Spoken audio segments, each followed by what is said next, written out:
All right. Shalom, shalom. I'd like to start off by saying, Barakatah Yahweh, Barakatah Yahweh Shai, Ho Elohim La Yahweh, Bahashem Yahweh Shai, Bahashem, Qadash. Double honors to the elders and apostles of Great Millstone who rule well.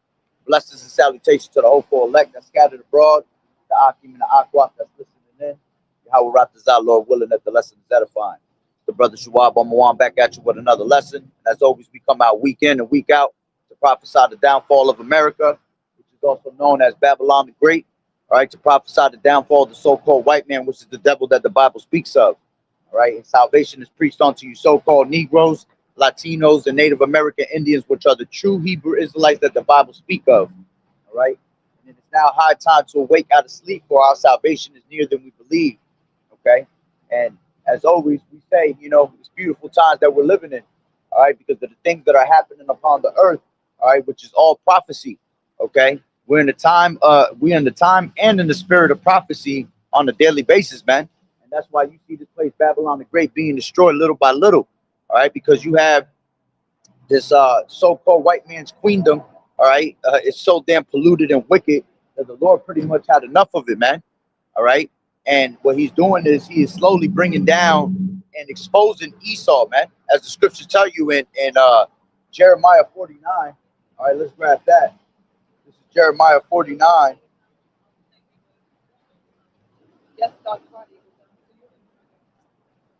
All right, this is Jeremiah 49 and 10, and it says, "But I have made Esau bare, I have uncovered his secret places, and he shall not be able to hide himself. His seed is spoiled, and his brethren and his neighbors, and he is not." All right. So we're in the time that the Lord is exposing, all right, and consuming this devil by the spirit of his mouth. All right. And what's the spirit of his mouth? The prophets. Okay. The Lord says, "Surely I will do nothing but reveal my secrets unto the servants, the prophets." So on a daily basis, all right, because we meditate in the word of Yahweh Ba'ashem Yahweh Shai, he exposes these secrets onto us, all right, being servants. And Lord willing, we are of that number, all right? So Esau's to the point where he can no longer hide himself anymore, man. Everything is spewing out of this devil's pores, man, all right, his wickedness, all right? And going into the title, all right, pagan rituals and Canaanite gods, all right? And it all goes back to all that, you see? Because the same thing that you seen back in those ancient times, man, all right? And the Canaanites, right?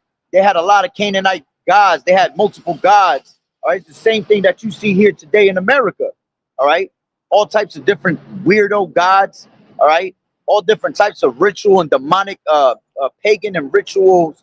That's like it. Pagan and demonic rituals. All right. Being poured out right in front of our faces, man. And this is why the Lord is exposing, you know, these top banking families, these elites. All right. As you can see, what's going on with, you know, a trending topic right now in America is all these elites of these PDF files. Okay, you know exactly what files we're talking about. All right, and you see that they're exposing, you know, Donald Trump, you know, your Clintons. Okay, you know, any of these other damn, you know, top elite banking families, man, that are all in cahoots with each other. You see, and that's because they still are worshiping, you know, the times of the Canaanite gods, man. All right. This is the same thing that they were doing back in those times. All right. Showing you that there is no new thing under the sun. Let's grab that real quick. This is Ecclesiastes. All right. Salakia.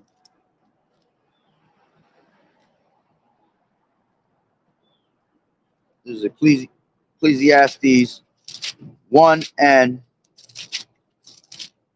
9. And it says, "The thing that has been, it is that which shall be, and that which is done is that which shall be done, and there is no new thing under the sun.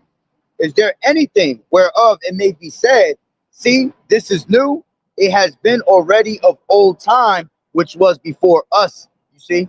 So the same thing that you see being done here in America, in Hollywood, all right? You see all these different rituals being put out, you know, through your through this witchcraft and sorcery, through your actual TV screen, all right, through your music, all right. It's the same thing that they were doing back in the ancient world, man.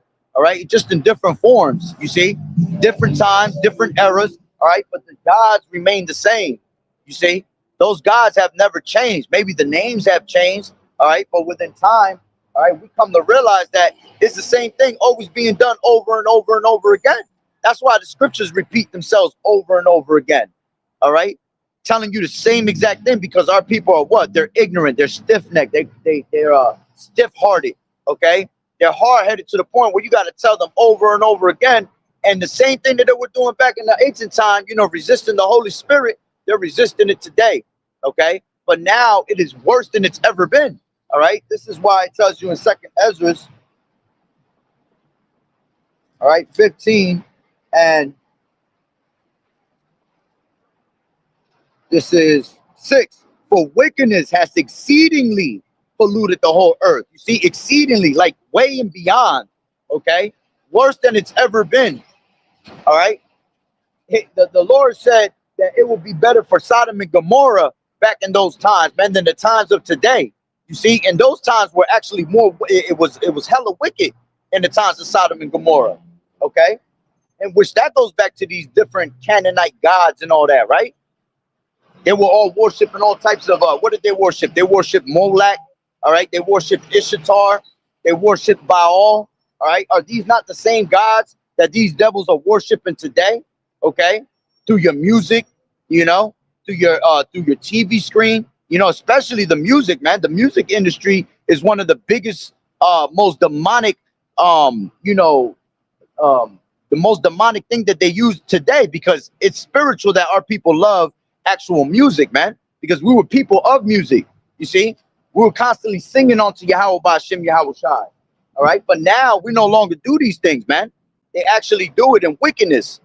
Okay, so again, it says, for wickedness has exceedingly polluted the whole earth, and the hurtful works are fulfilled. Therefore, saith the Lord Yahweh Shai, I will hold my tongue no more as touching their wickedness, which they profanely commit, neither will I suffer them in those things in which they wickedly exercise themselves. Behold, the innocent and righteous blood crieth unto me, and the souls of the just complain continually. You see? So the Lord sees that his true elect, all right, those that truly believe, that have turned back to righteousness and want to continue in righteousness, all right, are continually pouring out their soul, man, to destroy this place. Okay? And again, it has exceedingly polluted the whole earth, this wickedness that these devils push out. All the witchcrafts and sorceries are way and beyond. Okay, this is why the Lord is exposing these devils, man. All right, you got a whole bunch of, you know, going back to the time of the Canaanites. All right, they were heavy into that paganism also. Okay, because you had the god of Baal. All right, which it was a god of weather. All right, Baal also goes into king. You know, so they worshipped it to the skies. Okay, being their top god basically. You know, which this all goes back also to Nimrod also. Okay, then you had Ishtar, which was the goddess of fertility, you know, of sexual persuasion, basically. Okay, and then you had Moloch, which was what, one of the worst. You know, they were taking innocent blood from children, man. Here it is that the Lord makes what, you know, children come of the Lord. That's a gift from Yahweh Ba'Shem Yahweh Shai. But see, our people will what?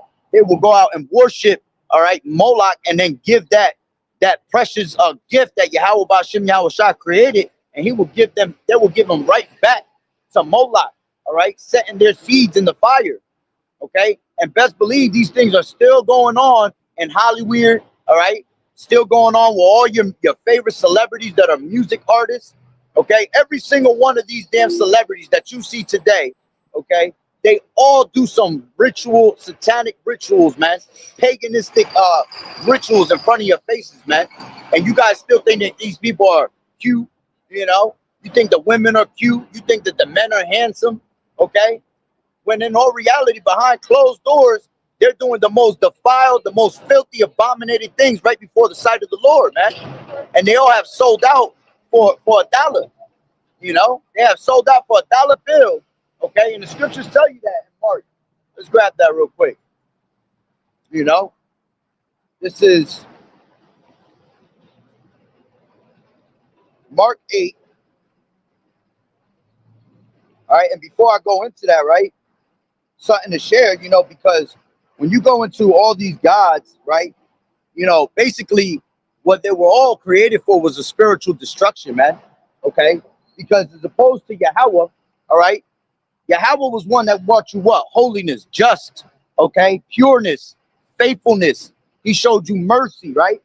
He showed you truth, okay? But what was the job of all these Canaanite gods, all right? Going on, trickling all the way on to different gods now, okay? They were all fickle. They were all cruel, okay? They were powerless, okay, at the end of the day. None of them were real gods. They were all made of stone, wood, metal, you know, all types of weirdo material, man. When Yahweh Bashim Yahweh Shai was what? All right? He was the one that created everyone in his image, all right? Going back to the Israelites. He created the Israelites, you so-called Negroes, Latinos, and Native American Indians in his image, okay? And what was the point of these Canaanite gods? It was to destroy the image of Yahweh Bashim Yahweh Shai. You see? To the point where they were what? They were deceptive, all right? They taught you sensuality, okay? They taught you manipulation. They led you on to death. You see, here it is that the Lord is life. All right. Yahweh Bashim Yahweh Shai, the word of Yahweh Bashim Yahweh Shai is life. All right. And all these gods are leading you to death. Okay. Matter of fact, before I grab Mark 8, all right, let me grab that real quick. This is Baruch.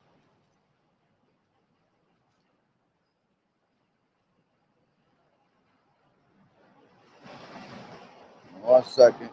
This is Baruch 4:1. And it says, this is the book of the commandments of Yahweh and the law that endureth forever. All they that keep it shall come to life, but such as leave it shall die. Turn thee, O Jacob, and take hold of it. Walk in the presence of the light thereof, that thou may be illuminated. See? So the Lord gave you a book of life, man. A book to follow by, an instruction manual, all right?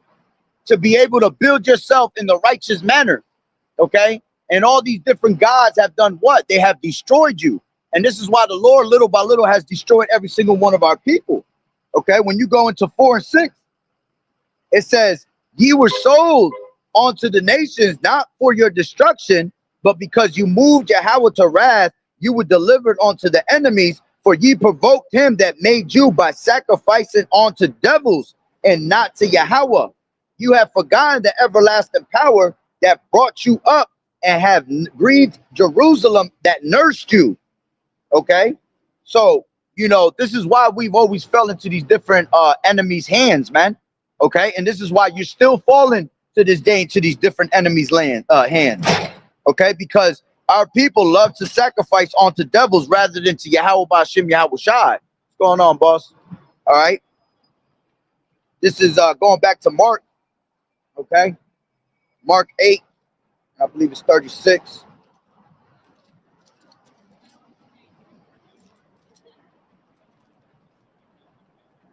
One more second. 8 and 36. It says, for what shall it profit a man if he shall gain the whole world and lose his own soul? Or what shall a man give in exchange for his soul? Whosoever therefore shall be ashamed of me and of my words in this adulterous and sinful generation, of him also shall the Son of Man be ashamed when he cometh in the glory of his Father with the holy angels. You see? So these people out here are what? Constantly selling their souls, you know, to have the glamorous life, you know, to be able to have the good things of life, the finer things of life. All right. But those are all what? Those are all pleasures of sin that are temporary, man. Pleasures of sin that are only going to last a season. Okay. What the Lord has given you is going to last forever. The Lord has given you something, all right, that will never die off, an eternal image. Okay. An eternal image with an eternal kingdom. All right. And these people sell their damn souls, you know, for the stupidest reason, man. All right. And what coming with selling your soul comes the most immoral and disgusting and defiled and filthy abominations you can ever do in front of the Lord, man. You see, the rabbit hole goes deep as hell when you go into what these devils are doing behind closed doors, man. And this is why those PDF files You know, you got Mr. DT that doesn't want to what? He doesn't want to let that shit out. Okay. The rest of these elites don't want to let that out. Okay. You got our people that now all of a sudden you don't hear them making their musics. They're all hiding. Okay. Why? They're hiding their faces because they know the shame that's gonna be brought upon them. You see, you could try to hide, all right, behind closed doors, man. You can hide from the camera, but you can't hide from Yahweh Bashim Yahweh Shai. You see, because the Lord is constantly recording all the works that these devils do behind closed doors. All right. As a matter of fact, since we in Second Ezra, let's grab that real quick. 16 and 60, 62. It says, yeah, and the spirit of the almighty power Yahweh, which made all things and searcheth out all the hidden things and the secrets of the earth. Surely he knoweth your inventions and what you think in your hearts, even them that sin and would hide their sin. Yeah, because these things, all right, according to Luke, all right, are going to be brought to the light. And that's what you see happening right now. Everything is being brought to the light that's done in darkness. All right, this is 12 and 2 in Luke, and it says, for there is nothing covered that shall not be revealed, nor hid that shall not be known. Therefore, whatsoever you have spoken in darkness shall be heard in the light, and that which ye have spoken in the ear in closets shall be proclaimed upon the housetops. Okay, so another precept that go with that: nothing that's done in secret, man, is going to be hid. It's going to be made manifest. Let's grab that real quick.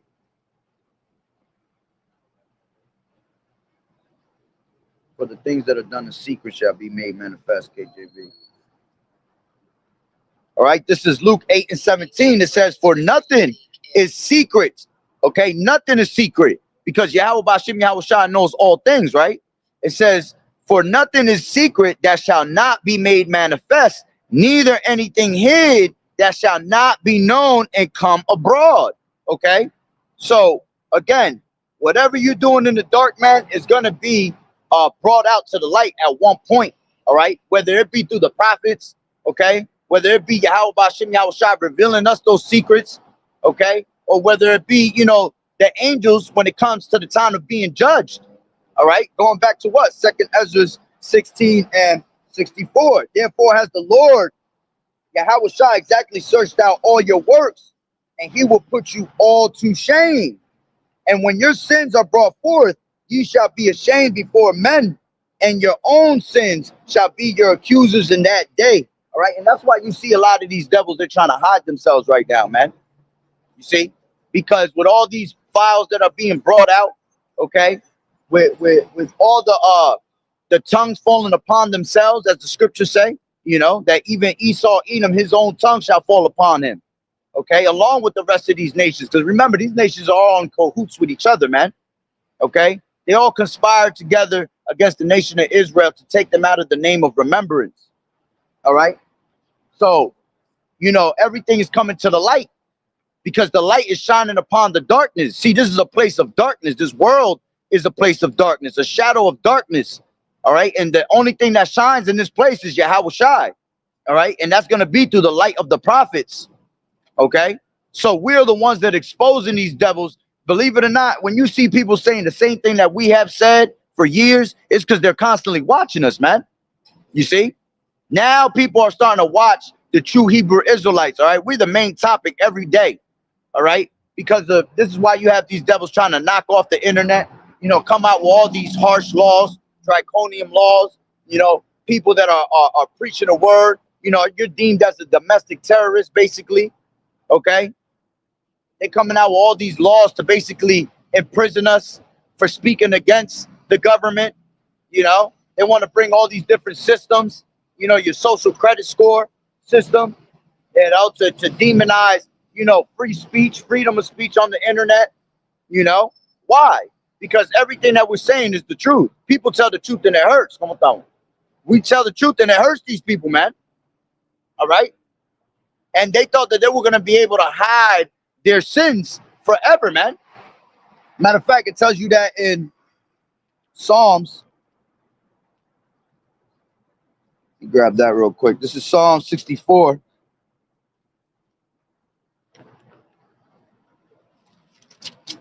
This is Psalm 64, and I'll take it from 5. It says, they encourage themselves in an evil matter. They commune of laying snares privily. They say, who shall see them? You see?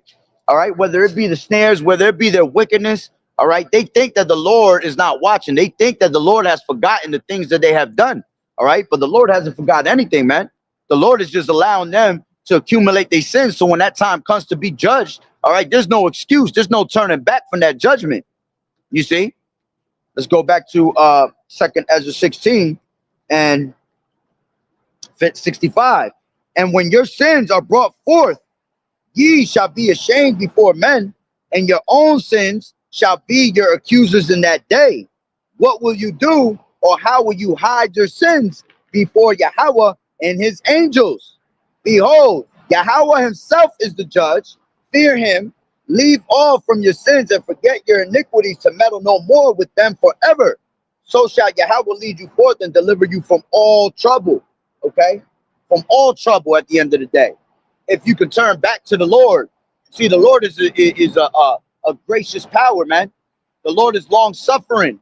All right. He gives forgiveness. Okay. But see, there's only so long that the Lord will leave that door of repentance open onto you. Okay. And that time is coming, right? And that time is coming that the Lord is closing that door. And this is why everything is coming to the light, man. All right. So you have all these damn devils, right, that are doing things behind closed doors that go back to what? Pagan rituals. All right. Going back to worship. We're still worshiping these Canaanite gods and different names, you know. Back to what I was saying, right? You know, the Lord basically, you know, he has done things that are all in faith, you know, teaching you faith, holiness. Okay. And you got basically these other gods, right, that will corrupt that image, all right, by making you follow their ways, all right, basically reducing us down to the flesh, man, all right, so we can live and sin right before our maker, man. We're not supposed to constantly be living in the flesh. Even though we are in the flesh, we're supposed to follow in the spirit. We're supposed to be walking in the spirit at all times, okay? As a matter of fact, let me grab that scripture. I say you walk in the flesh, KJV. Because those that are of this flesh mind the things of the flesh, right? Those that are of the spirit mind the things of the spirit. Okay? This is Galatians 5.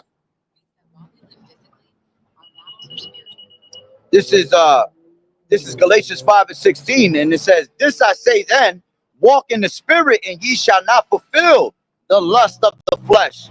Okay? And that's what all these different gods, all right, and all these rituals that they show you in witchcraft and sorceries right before your eyes, that's exactly what they lead you to do, to constantly walk in the flesh, because it's a natural thing for the man to walk in the flesh, because we live carnally. You see, we're in the carnal flesh all day long, so it's that much easier for us to be led to that.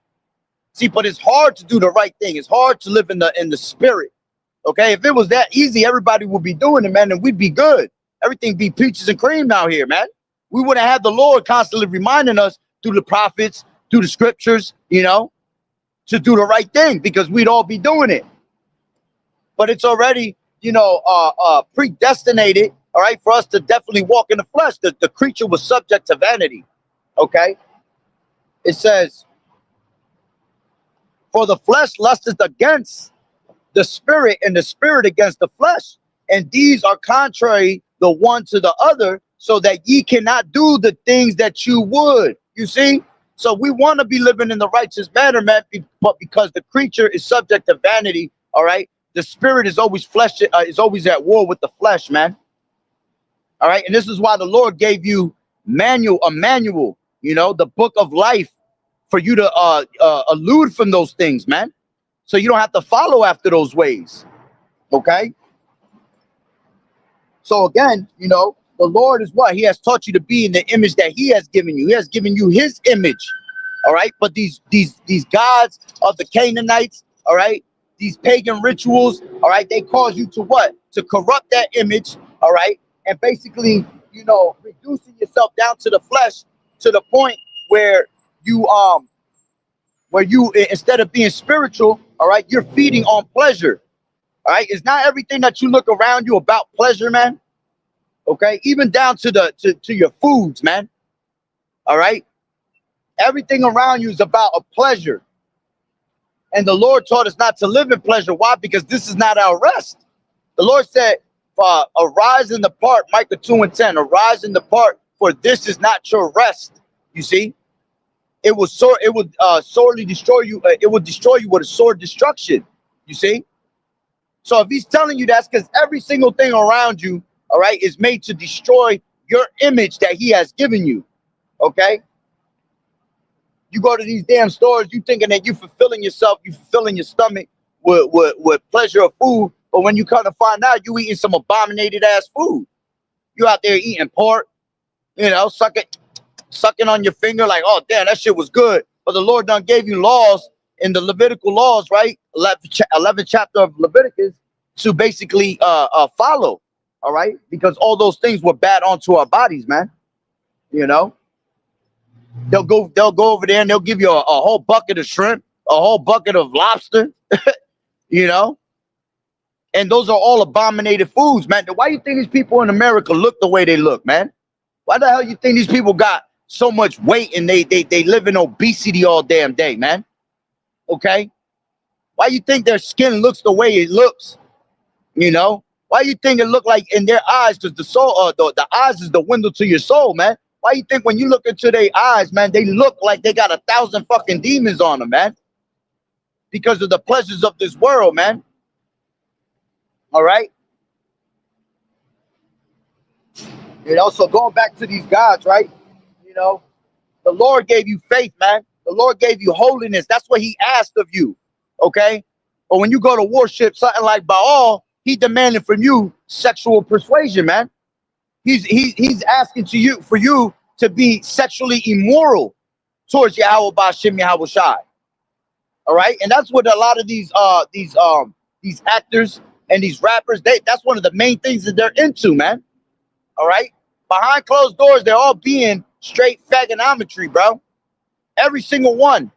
I don't care who the hell you think is good looking to you. If you women think that the guys that are in this damn and Hollywood are sexy men to you, you off like a motherfucker. Why? Because that shit they all have nothing but the straight disgustingness in them, man.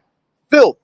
All right. If you think that the women that are in these if you're a man and you think that these women that are actors and they're singers and all that, you think that they're sexy, man, you off too. Okay?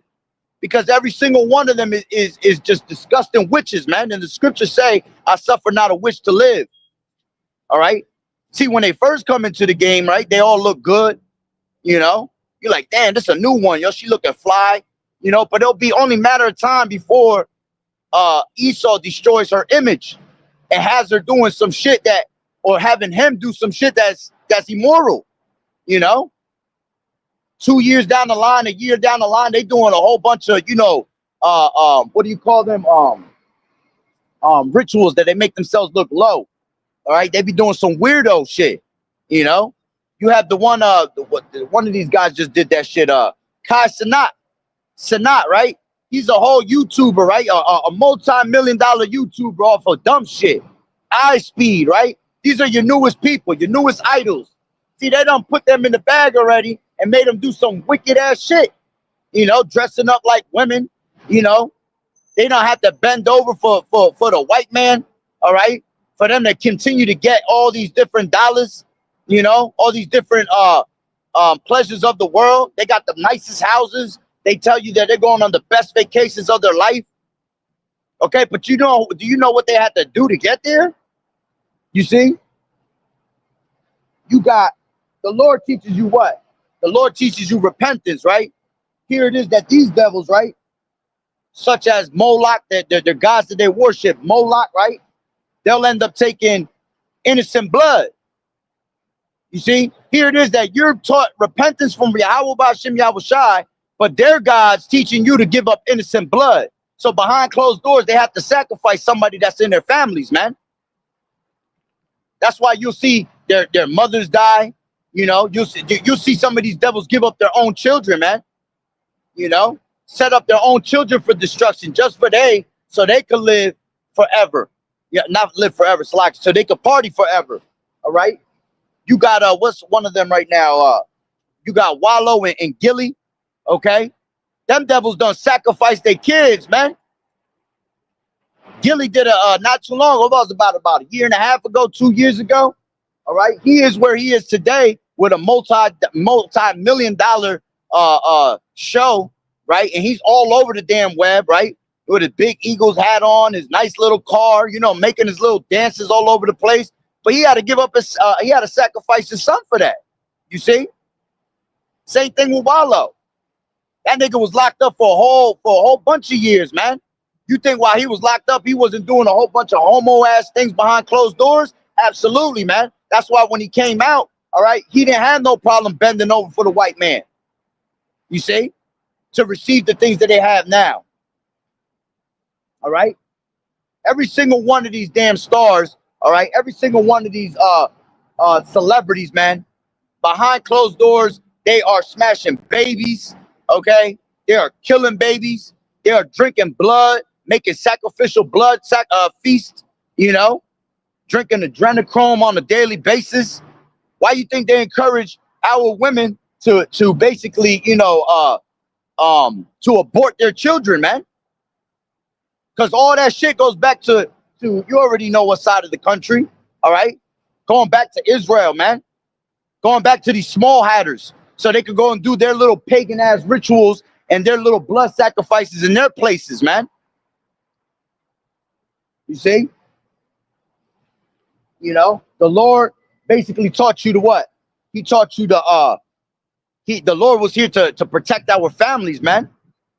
You have these people that worship, you have these women that worship Ishtar, okay? And Ishtar, the god of Ishtar, right? Goddess of Ishtar is about fertility, right? And here it is that the Lord is trying to teach you how to protect your family, but you got the goddess of Ishtar that will basically sexualize your family, man. You see? That's why you got your women that are so out of order, you know? The woman think that she's above the man. She trying to usurp authority over the man. All right? She'll try to kick the man out of the house. And she has the state of mind that she could do whatever the hell she wants. Okay? Where do you think they learned that shit from? They learned it from Esau. But where do Esau get all these different where do you think Esau gets these different cultures from, man? Because Esau's a culture vulture. See? So what he does is he goes and takes the religions and all these different cultures from all these other different nations, man, and he tries to put it all in one. Okay? And best believe they were following after Canaanite gods. Okay? You see? You had Cain that took on the wives of Canaan, man. And Cain go back to being the so-called white man. Okay? So you see how they were in cahoots together at the end of the day. And this devil to this day, hey, ¿cómo estamos, papá? Todo está bien. Hey, you know? So at the same time, man, they were following after those gods to begin with, and they learned from all these different cultures, man, all these different gods. See, Esau's a cunning hunter. He's slick, man. So when he sees that all these other nations have brainwashed us with these different idols, okay, he uses the same effect. He uses these different idols that he has learned from these different cultures, right? And he'll go out there and use them against you. Then he knows the scriptures. So he know how to use the scriptures against you. He sees that these were the things that Yahweh Bashim Yahushai was pissed off with, man. So he'll put it in your face. He'll use the same exact tactic, man. All right? And spiritual fornication is the number one thing that the Lord, you know, it was always pissed off at our people for, man. That was the first commandment that the Lord had given us, man. Not to worship any other idol. Okay? As a matter of fact, let's grab that real quick. Doing too much talking. All right? This is Exodus.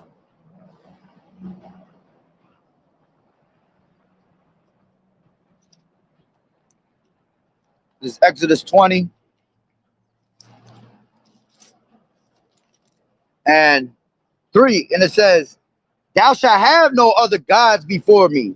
Thou shalt not make unto thee any graven image, or any likeness of anything that is in heaven above, or that is in the earth beneath, or that is in the water under the earth.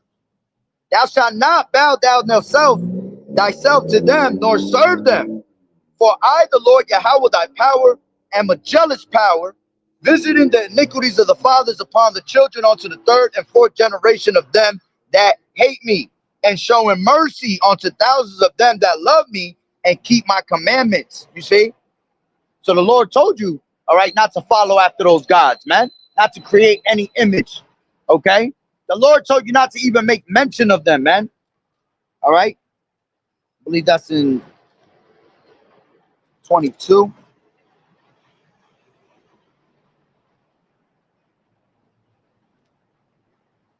Matter of fact, let me grab it on my phone. You're not to make mention of any of these other gods. All right, we make mention of them for edification's sake, man. But trust and believe, when we got to mention these damn names, man, that shit don't sit right in our spirit. All right? Because that's a commandment that the Lord had given us. You see? Thou shalt not make mention of any other gods, KJV. All right, this is Exodus 23 and 13. And it says, and in all things that I have said unto you, be circumspect, and make no mention of the name of other gods, neither let it be heard out of thy mouth. Okay? So we're not supposed to make no images, no graven images. We're not to be worshiping no stone, no wood, okay, no metal. All right? But see, this is what our people do on a daily basis today, man. Showing you that the Bible is real, man. Showing you who are the true Hebrew Israelites of the Bible, man. Okay? Because the only ones that are getting messed up by it, all right, is you so-called Negroes, Latinos, and Native American Indians, man. None of these other nations that are worshiping on these other different gods, none of them is catching hell. All right, because they're doing what they're supposed to be doing. They had those creations created for them because they have no God, man. You see? Matter of fact, let's grab that real quick. All right, this is Wisdom of Solomon 8.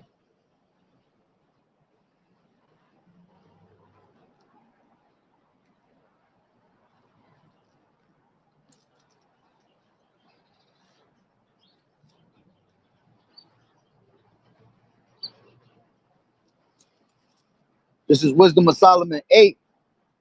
And it says,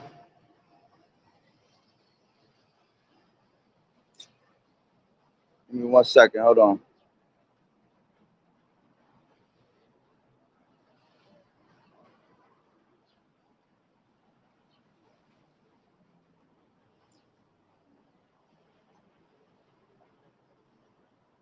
Give me 1 second.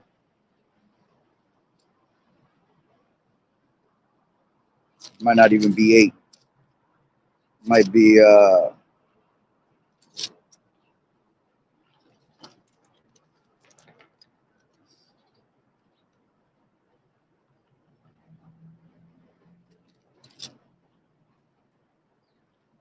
it's 13, Salakia.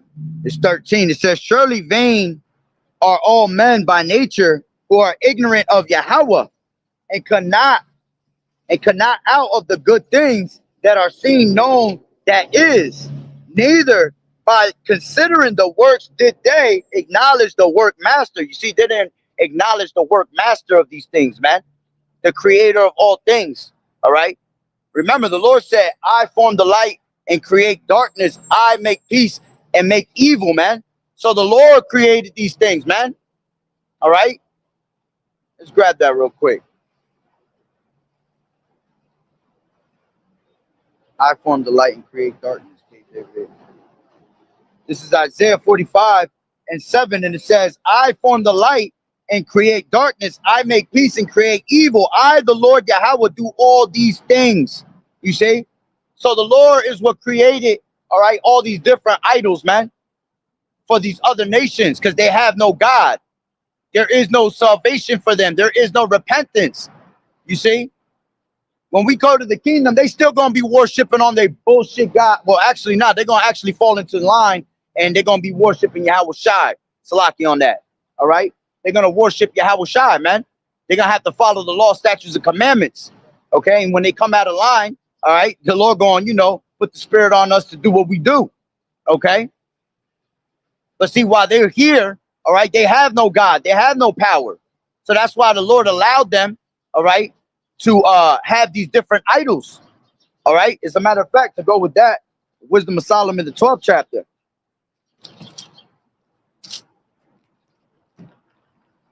This is Wisdom of Solomon 12:1. For thy incorruptible spirit is in all things. Okay. Matter of fact, hold on.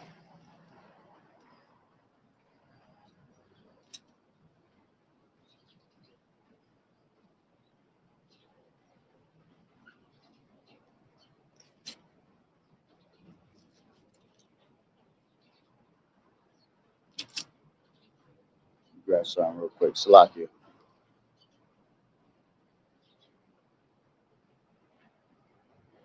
For the devising of idols, KJV.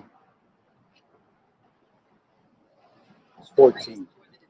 14. I'm thinking about a different scripture. This is 14, but I'm gonna grab Wisdom of Solomon 12 also. All right. This is Wisdom of Solomon 12 and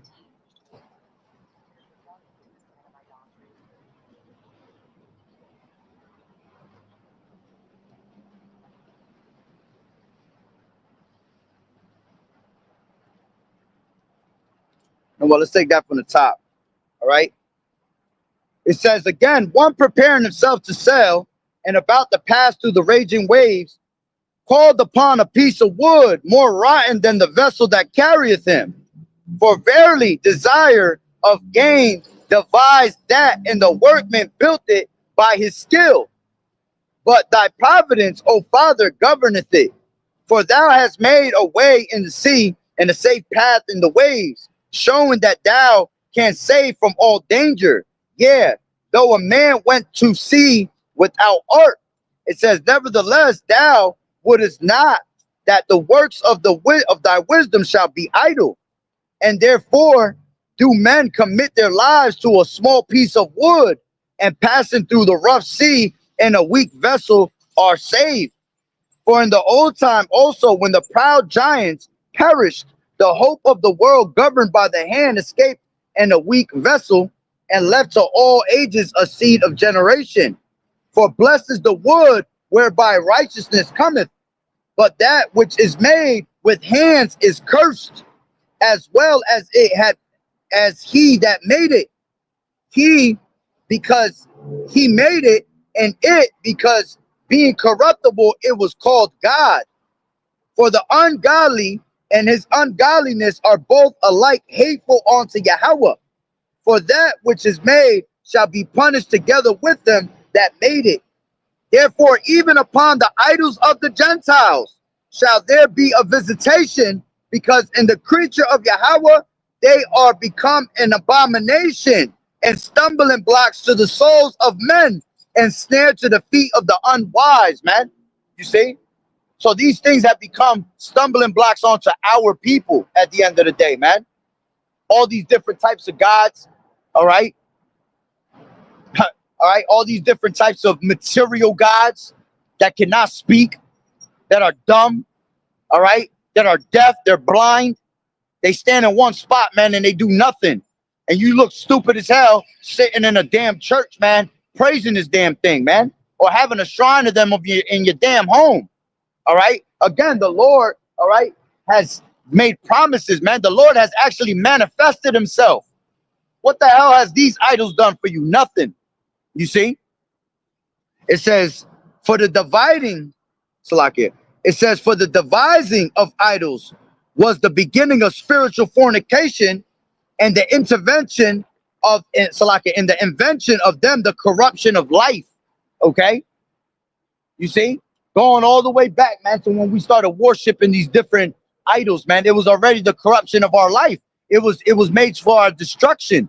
You see, all these Canaanite gods, all right, all these Canaanite ways, all their rituals was made for our destruction, man. Because you truly not believed in Yahweh Bashim Yahweh Shai after he gave you the fact, all right, that he gave you a manual to follow by, man. He gave you all the jewels to follow him and worship him in the correct manner, all right, and you still chose to worship these different idols, man.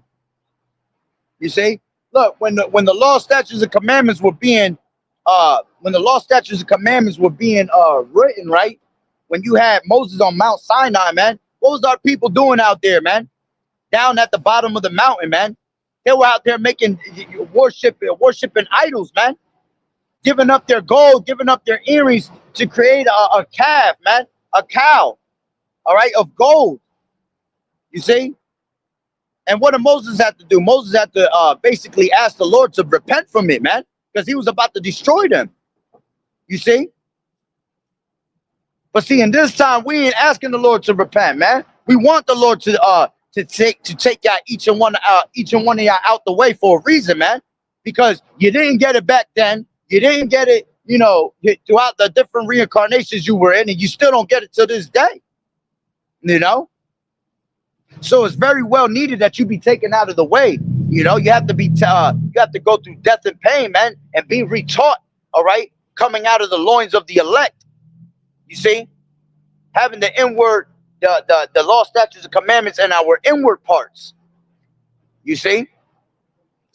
So it says, for the devising of idols was the beginning of spiritual fornication, and the invention of them the corruption of life. For neither were they from the beginning, neither shall they be forever. For by the vain glory of men they entered into the world. Okay, yeah, because you could thank Esau for that, man. Esau, let's grab that real quick. This is Romans 1 and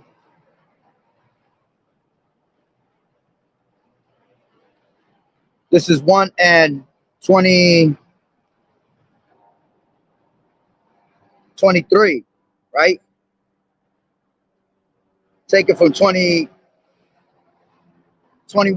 It says, because that when they knew Yahweh, they glorified him not as Yahweh, not as power, neither were they thankful, but became vain in their own imaginations, and their foolish heart was darkened. Professing themselves to be wise, they became fools, and changed the glory of the uncorruptible power into an image made like to corruptible man, and to birds and four-footed beasts and creeping things. You see? Wherefore Yahweh also gave them up to uncleanness through the lust of their own hearts, to dishonor their own bodies between themselves, man. Who changed the truth of Yahweh into a lie, and worshipped and served the creature more than the Creator, who is blessed forever. Amen. You see? So, you had these other nations that were creating these gods, right? Had us worshiping them. But then you had Esau eventually, right? That will go and follow after all these other nations and grab all those different types of idols, man, and put them right before our face, man. To the point where he has us so lost and all these different types of idols that there's thousands of religions now. There's thousands of idols. You see? And he has changed, the image of Yahweh into these images of four-footed beasts, creeping things, have you worshiping, he'll have you worshiping a damn tree, man. He'll have you worshiping a sign if you let him. Okay? Because we the ones that had that God gene, man. So we're made to worship something. But see, the Lord said that they have a zeal for God, but not according to knowledge. And because my people are destroyed from the lack of knowledge, right? And they have rejected knowledge, the Lord has rejected them. Okay? Because they don't want to bother to learn about the true power. So they go out there and they follow after whatever they see, man. See, our people are hard-headed, man. They don't want to be they don't want to be leaders. Okay, they want to be followers, man. They follow after all these heathen in their perverted ways, man. They follow after Esau, Edom all day long, but they won't follow after the ways of Yahweh Bashim Yahweh Shai. You see? They don't want to follow after the ways that the prophets are teaching them, man, to turn from wickedness to righteousness. You see? They love doing these things, man. They think it's a joke. See, but it's all fun and games till the Lord comes and judges, man. It's all fun and games till the Lord start making these people drop like flies. Then when they on their backs and they half dead, now they want to look up to the sky and they want to, oh God, please help me. If there's a God, save me. That's when the Lord's gonna look at you and say, what, man? Go and worship the gods which you have chosen. You see, and let them help you and save you in the time of your tribulation. Why? Because you have forsaken the power, man, the true power. Right? So going back to Wisdom of Solomon 14, all right, it says, therefore, even upon the idols of the Gentiles, Salakia, I was down more. I'll read it from there anyway. Therefore, even upon the idols of the Gentiles shall there be a visitation, because in the creature of Yahweh, they are become an abomination and a stumbling block to the souls of men and a snare to the feet of the unwise. For the devising of idols was the beginning of spiritual fornication, and the invention of them the corruption of life. For neither were they from the beginning, neither shall they be forever. For by the vainglory of men they entered into the world, and therefore shall they come shortly to an end. All right, and the Lord is ending all that shit right now, man. You see, the Lord shows you every single day that none of these religions are the ones, that none of these gods and idols that you have are saving you, because you see people dropping every single day. Judgment is coming out every single day. Every morning does the Lord bring judgment to the light. And you hear these people calling on Jesus. You hear people calling on their idols, and nothing is happening. You got people that thought the rapture was about to come about. And look, there ain't no rapture. I don't see no rapture. I still see destruction of the spirit of Yahweh Ba'Shem Yahweh Shai being played out. I still see prophecy, all right, that's in these scriptures being played out. I don't see no form of rapture, all right, happening right in front of your eyes. You have people about a couple months ago that were selling their fucking homes, you know, giving up their money, giving up everything because they literally thought that the rapture was coming, thinking that Jesus was about to come. Where the hell do you see this damn nigga? Nowhere. Because he don't exist. You see? But what the men of the Lord are preaching through the spirit of prophecy, I see that happening every single day. See, these people can't see it because their eyes are not open to it. They don't have the eyes to see, the ears to hear. You see? If Jesus was so real, where's the saving? If Allah was so real, why the hell we not up out of here yet? Okay? If Buddha was so real, okay, where the hell is he today? Nowhere. You see all these nations that have all these different gods, they're catching straight hell. They're being destroyed little by little. Earthquakes, whirlwinds, tempests of storms, you know? They're dying by diseases. Okay? And these people are still calling upon their gods, all right? And nothing is happening. All I see is the judgment of the Lord, man. Showing you that none of these gods are real. As a matter of fact, let me grab this. This is because you had Elijah, all right.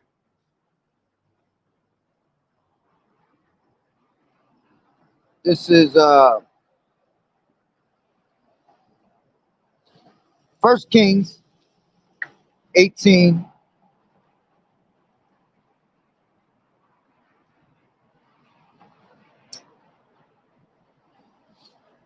Let me get just straight to the point.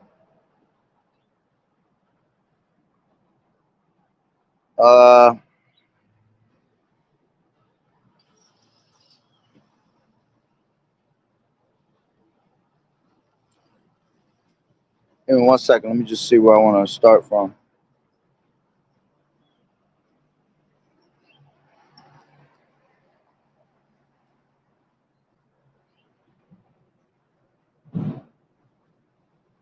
All right, let me take it from, I'll take it from 17, right?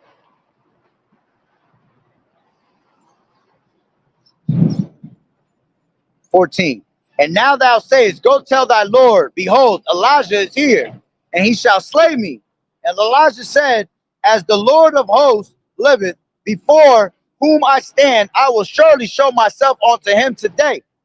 So Obadiah went to meet Ahab and told him, and Ahab went to meet Elijah. And it came to pass when Ahab saw Elijah, that Ahab said unto him, art thou he that troubleth Israel?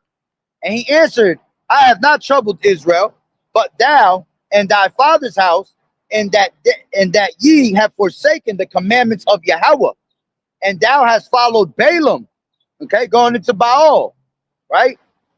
Now therefore send and gather to me all Israel onto Mount Carmel, and the prophets of Baal 450, and the prophets of the groves 400, which eat at Jezebel's table. So Ahab sent unto all the children of Israel, and gathered the prophets together unto Mount Carmel. And Elijah came unto all the people and said, how long halt ye between two opinions? If the Lord Yahweh be power, follow him. But if Baal, then follow him. And the people answered him not a word. Then said Elijah unto the people, I, even I only, remain a prophet of the Lord Yahweh, but Baal's prophets are 450 men. Let them therefore give us 2 bullocks, and let them choose 1 bullock for themselves, and cut it in pieces, and lay it on wood, and put no fire under. And I will dress the other bullock, and lay it on wood, and put no fire under. And call ye the name of your gods, and I will call on the name of the Lord Yahweh. And the power that answereth by fire, let him be power. And all the people answered and said, it is well spoken. And Elijah said unto the prophets of Baal, choose 1 bullock for yourselves, and dress it first, for ye are many. And call on the name of your gods, but put no fire under. And they took the bullock which was given them, and they dressed it, and called on the name of Baal from morning until evening, until noon, saying, O Baal, hear us. But there was no voice, nor any that answered. And they leaped upon the altar which was made. And it came to pass at noon that Elijah mocked them, and said, cry aloud, for he is a god. Either he is talking, or he is pursuing, or he is on a journey, or peradventure he sleepeth and must be awaked. And they cried aloud, and cut themselves after the manner with knives and lancets, till the blood gushed out upon them. And it came to pass, when midday was past, that they prophesied to the time of the offering of the evening sacrifice, that there was neither voice, nor any to answer, nor any that regarded. And Elijah said unto the people, come near unto me. And all the people came near unto him, and he repaired the altar of the Lord Yahweh that was broken down. And Elijah took 12 stones, took 12 stones, according to the number of the tribes of the sons of Jacob, and unto whom the word of the Lord Yahweh came, saying, Israel shall be thy name. And with the stones he built an altar in the name of the Lord Yahweh, and he made a trench about the altar as great as would contain 2 measures of seed. And he put the wood in order, and cut the bullock in pieces, and laid him on the wood, and said, fill 4 barrels with water, and pour it on the burnt sacrifice on the wood. And he said, do it the second time. And he did it on the second time. And he said, do it a third time. And then they did it the third time. And the water ran around about the altar, and he filled the trench also with water. And it came to pass that at the time of the offering of the evening sacrifice, that Elijah the prophet came near and said, Lord Yahweh, power of Abraham, Isaac, and Israel, let it be known this day that thou art power in Israel, and that I am thy servant, and that I have done all these things at thy word.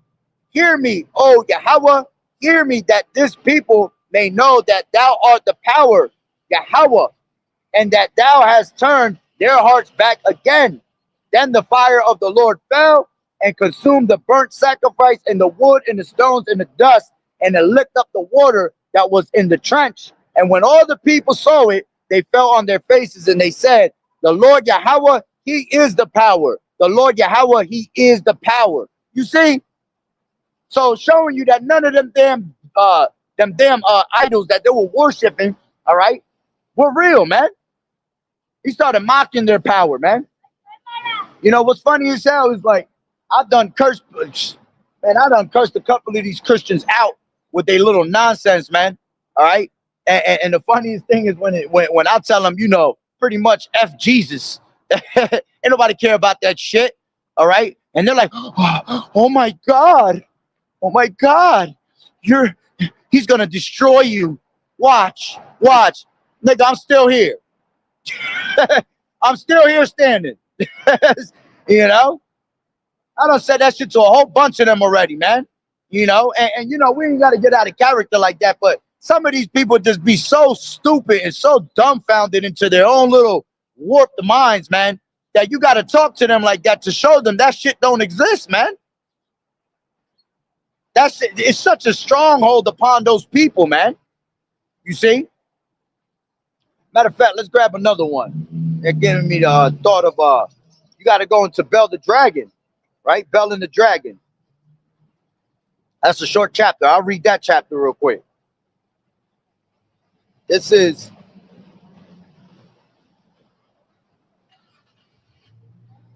right.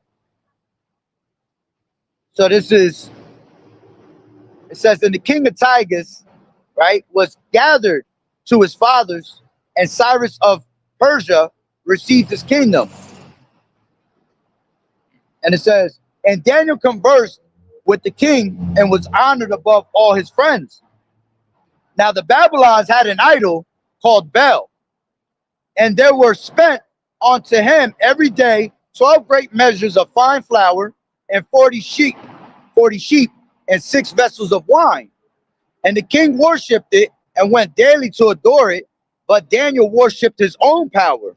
And the king said unto him, why dost thou worship Bel?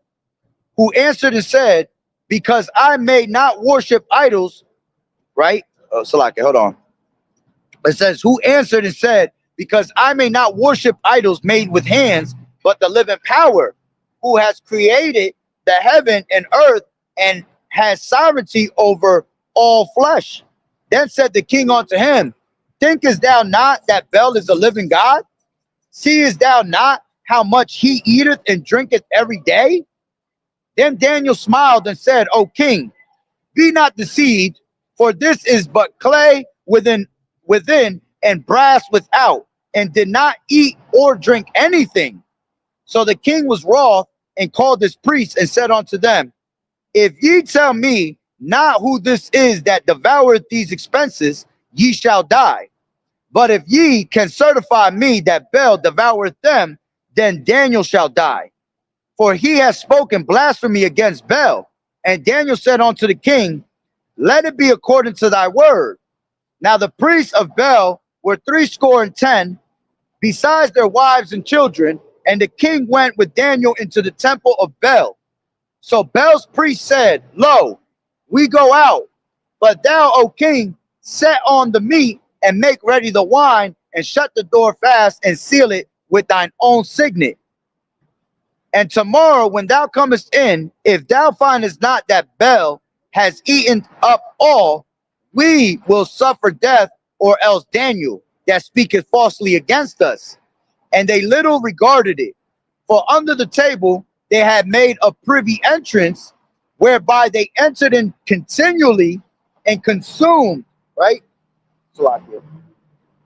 It said they, hold on, continually and consumed those things. So when they were gone forth, the king set meat before Bel. Now Daniel had commanded his servants to bring ashes, and those they strewed throughout all the temple in the presence of the king alone. Then went they out and shut the door and sealed it with the king's signet, and so departed. Right? So he go to set up, right? Here it is that they're talking about, all right, Bel the dragon eats and he drinks everything that's offered onto him. And Daniel, remember, Daniel was wise, man. All right. He put a whole bunch of ashes because he knew that they were coming in through a little privy, a little entrance that they had created, right, to go over there and eat. Okay, what was put out as an offering onto their God, man. All right, so the Lord had given him the intelligence to think something through, man, to come out with a plot, all right, against this damn devil, right? And it says, Salakia, it says, so when they were gone forth, the king set meats before Bel. Now Daniel had commanded his servants to bring ashes, and those they strewed throughout all the temple in the presence of the king alone. Then went they out and shut the door and sealed it with the king's signet, and so departed.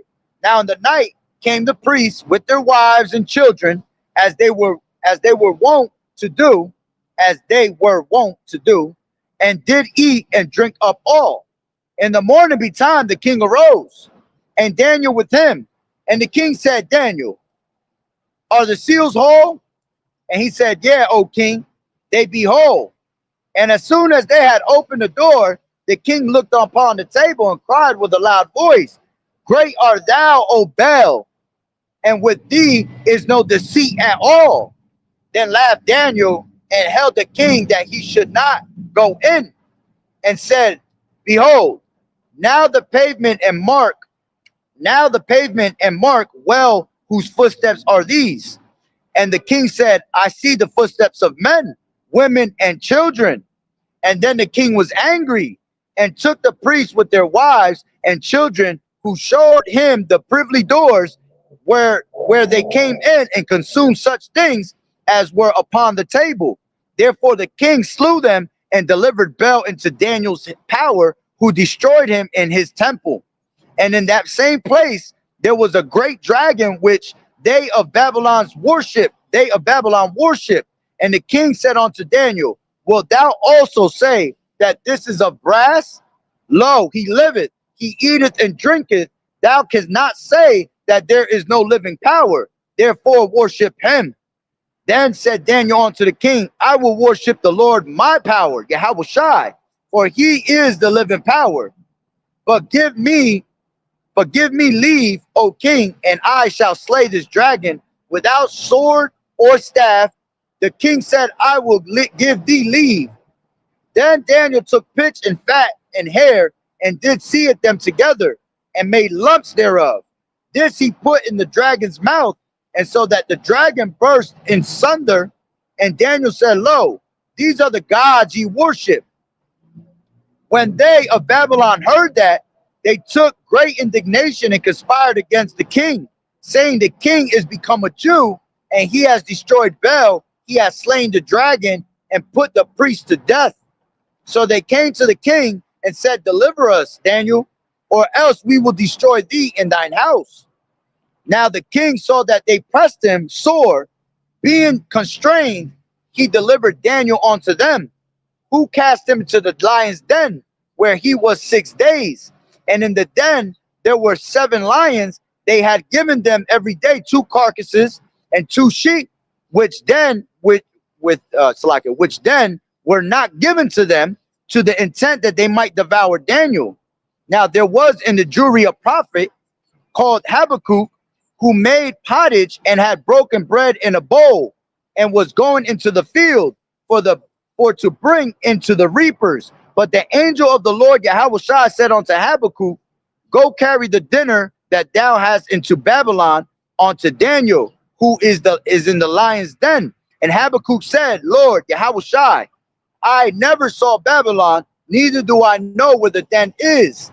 Then the angel of the Lord Yahweh Shai took him by the crown and bare him by the hair of his head, and through the vehemency of his spirit set him in Babylon over the den.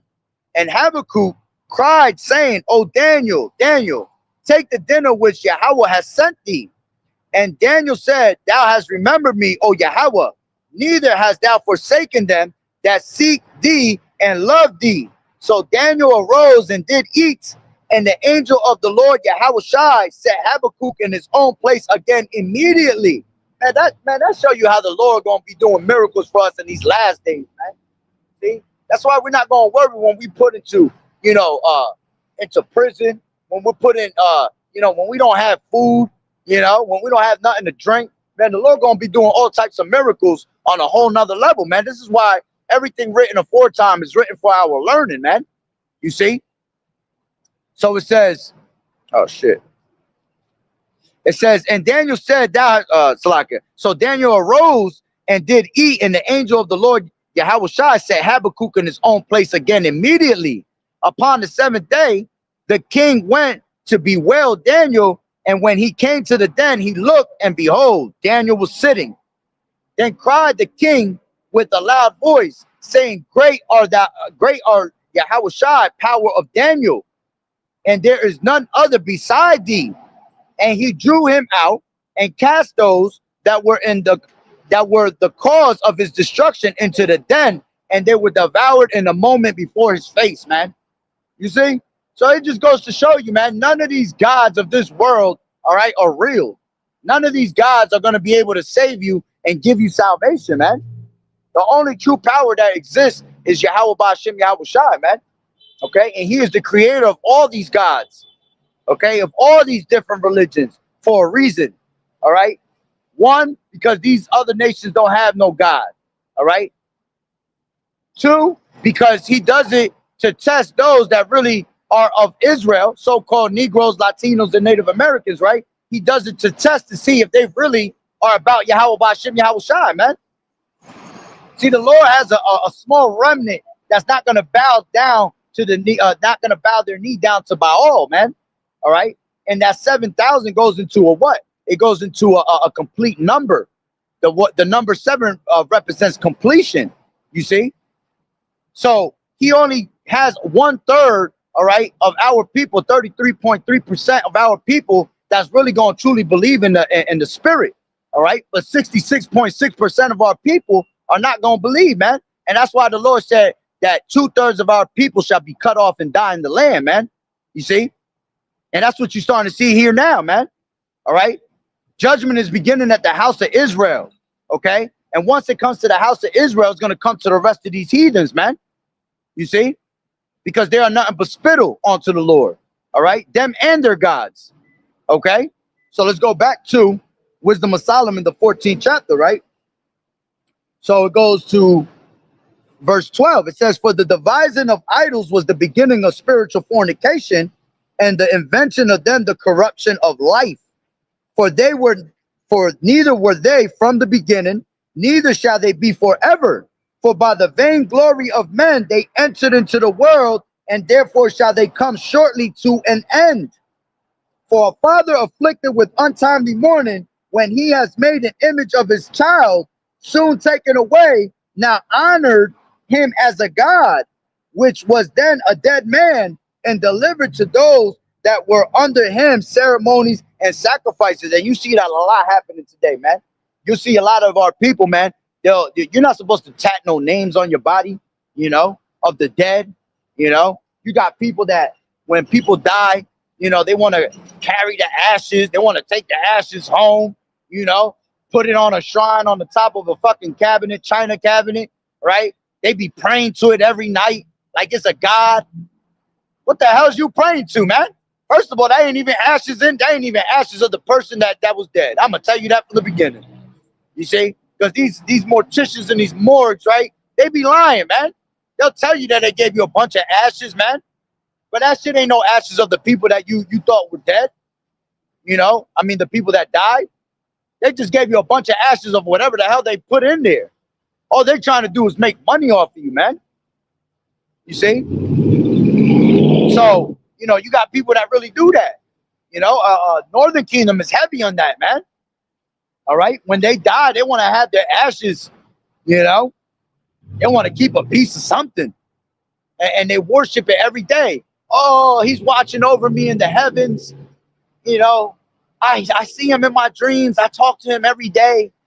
Nah, man, that's bullshit. All right? When you die, man, your spirit go back to the spirit world, and that's it. Okay? Your body's supposed to be buried in the ground, all right? And it's supposed to go and deteriorate with the earth, man. To ashes you return. That's it. You were created from the ground, you return onto the ground. And you turn into ashes and you become one with the ground. That's it. okay? And your spirit goes back to the Heavenly Father, which is the Father of all spirits, right? And then after that, when it's time, after 3 or 4 generations, roughly around 120 years, right? You come back in reincarnation, the Lord puts you back in another body. Plain and simple. You see, it's in the scriptures. There's plenty of scriptures that tell you about reincarnation, man. But see, these are the things that these Canaanite gods, all right, have taught you in time, man. You know, all these different philosophies of the world, right? So continuing on, 16, it says, thus in process of time, an ungodly custom grown strong was kept as a law, and graven images were worshipped by the commandments of kings, whom men could not honor in presence because they dwelt far off. They took the counterfeit of his visage from far and made an express image of a king whom they honored, to the end that by this their forwardness they might flatter him that was absent as if he were present. Also, the singular diligence of the artificer did help to set forward the ignorant to more superstition. Yeah, and that's why, all right, those that create the idols, man, all right, and help create these things, you're also going to be destroyed in a horrible manner, man. Okay? Because you're not supposed to be an artificer, man. Okay? Here it is. You are making these idols onto the rest of these people for them to believe it. So you're just as much trouble than they are, man, that actually worship and believe in these idols. Okay? Matter of fact, when I was making, I still make them, but when I was making stash for brothers, I had this one guy, he tried to play me out, and I felt it through the spirit too. He was cool as hell and everything, but see, you got to understand how Satan come, man. Satan come in a weird way sometimes, all right? And the one guy was always buying mad necklaces off of me, right? But one day he comes up to me and he tells me, yo, I need you to make me a staff, because he liked the staffs that I made. And I was down for it. You know, I was about to charge him like $400 for it, right? And then all of a sudden he came with a blueprint of the staff itself. See, when I make staffs out of through the spirit, man. You just tell me what you want, right? And I'm gonna make it at the end of the day, you know. But when you giving me an actual blueprint, yeah. See, now you trying to set me up and make me an artificer of something that's wicked. And I felt it through the spirit, because he wanted a particular type of staff. He wanted a staff that was made with a curve on it. You know, it looked like almost like one of them staffs from bro. Stop taking pictures, bro. I see you. All right. He wanted a staff that looked like some Lord of the Rings shit. All right. And then he wanted me to wrap nothing but copper over it, right, from the top to the bottom. And then he wanted me to put an actual crystal ball on the top of it. And then he wanted one on the bottom. And then he wanted 12 different stones in between it, you know, basically all tied around with the actual copper, man. And the more I kept looking at it, you know, something kept feeling funny in my spirit, man. And I was like, oh, hell nah, man. I had to basically go tell the guy, I was like, listen, bro, I fucks with you and all that, but I'm not making this for you. He got sad. And something told me, if he gets sad about it, he was trying to set me up. If he don't get sad about it, and just be like, all right, bro, do whatever you want to it. Because I said, I'll do what you want, but I'm going to do it my way. I'm not going according to your blueprint. You know what I'm saying? And the spirit had me, you know, feeling like, all right, if he gets mad at it, it's because he's trying to set me up through the spirit, you know, without him even realizing. He didn't even realize he had a demon on him at that time, man. But come to find out that he wanted it so he could put it down to the earth and get energy from the earth. And then when I looked up some shit, right, on the internet, I came to find out that it goes back to being a stick of the dead type shit. You know, people that were, you know, into witchcraft, okay, will have sticks like that, man, and try to, you know, draw energy from the earth, you know. Now, I would have been put to death for doing some shit like that, man, because I would have been the artificer, you see. I'm the one that's making and creating it for this damn devil, you know. And here it was, we knew each other for a minute. I had to cut him off. I was never friends with him again. And it's weird too, because he hit me up about Matter of fact, the day, the same day, which was weird, the same day that my son had passed, all right, he had hit me up that same exact day. It was weird as hell, man. And he was like, "Hey, what's going on, bro? Just checking in, want to make sure you're all right, and we should go get a cup of coffee and all that shit." And I was like, man, through the spirit, I felt, I was like, nah, I ain't messing with you, bro. You already messed that all up. I ain't never make a necklace for him again. I ain't make nothing for him. I can't mess with you when you do things like that, man. And I don't know if he knew what he was really trying to do. Again, Satan jump on these people, man, and give them thoughts, wicked thoughts to do things like that. You see? And he was basically trying to set me up through the spirit, man. So we got to watch what we do. There's always some type of spiritual fornication that's being done, through the eyes of men. All right, especially people that are in this truth, man, because these demons know us, man. All right, these demons know who we are. You go into the story of the sons of Siva. All right, they were out there watching Paul and Yahushua making miracles, and then they tried to go out there and make miracles just like Paul and Yahushua in the same name, right? But the demons came out and told them what? They said, Yahushua and Paul I know, all right, but who are you? So these demons know exactly who we are, man. These demons are always trying to find a way to make us go off. I could get in a car right now and the demon will jump on somebody and try to make them hit my car. You see? That's the spiritual wickedness in high places that we got to deal with on a daily basis. That's why you have to be rooted and grounded in this truth, so you can be able to discern these things when they come upon you. All right. And then you don't get set up with an okie doke. All right. Next thing you know, you just worshiping something in front of your power, man. And now your power is a jealous power, right? And he'll go out there and he'll destroy you for that. You see? So you got to be careful. All right.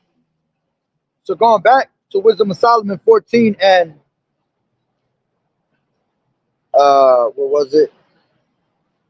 18. Also, the singular diligence of the artificer did help to set forward the ignorant to more superstition. All right. For he peradventure will willingly to please one in authority, forced as his skill to make the resemblance of the best fashion. See, that's why I brought that up, because as I'm reading this, that's exactly what it reminded me of. You see, this nigga had me, he wanted me to do it in the best fashion by giving me a blueprint, okay? And make me, matter of fact, let me see if I still got this damn blueprint. I might have this shit in my pictures, yo. Let me see something real quick. I'm almost positive I have this in my pictures. Give me 1 second. I'm not going to look too much for it. If I don't find it right where I think it's at, it's all right. This is...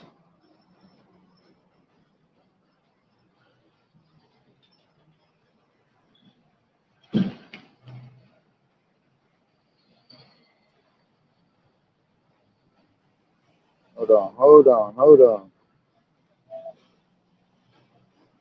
I mean, look, I didn't find it in my pictures. I mean, I'm just gonna look one more place in the messages he sent, because it should be in my messages. Yeah, here goes his messages right here. If I got this picture, y'all gonna see this picture, and y'all gonna be like, "Oh hell yeah, he was definitely trying to set your ass up." Yep, I got it right here. Oh, that's the spirit. Look at this shit. Oh, hold on. Oh, damn. He's got like a shadow in front of it. If you could see it, tell me that don't look like some witchcraft damn stick right there, man. You see? The curls on it, the way it's curved, and everything, He got a whole bunch of, he got a bunch of measurements to it. He wanted a certain type of measurement. You see? That's wicked right there, man. Without him knowing through the spirit, he was trying to set me up. And at that time, I was teaching him about the truth. Me and him used to have a lot of conversations about the truth, and I was just trying to speak to him through the spirit and teach him, But he was one that I was doing, brother. He was one of them that will listen, But he was too caught up in his in his earthly ways, man. All right. He was one that worshipped the ground, the earth. I'm one with the wind. Nigga thought he was Captain Planet. Earth, wind, fire. You know? But yeah, that shit is wicked as hell, man. So you got to be careful who you surrounded around, man. All right. So let's continue. All right. So it says, for he peradventure, back at 19 and 14 in Wisdom of Solomon, for he peradventure willing to please one in authority, forced at all his skill to make the resemblance of the best fashion.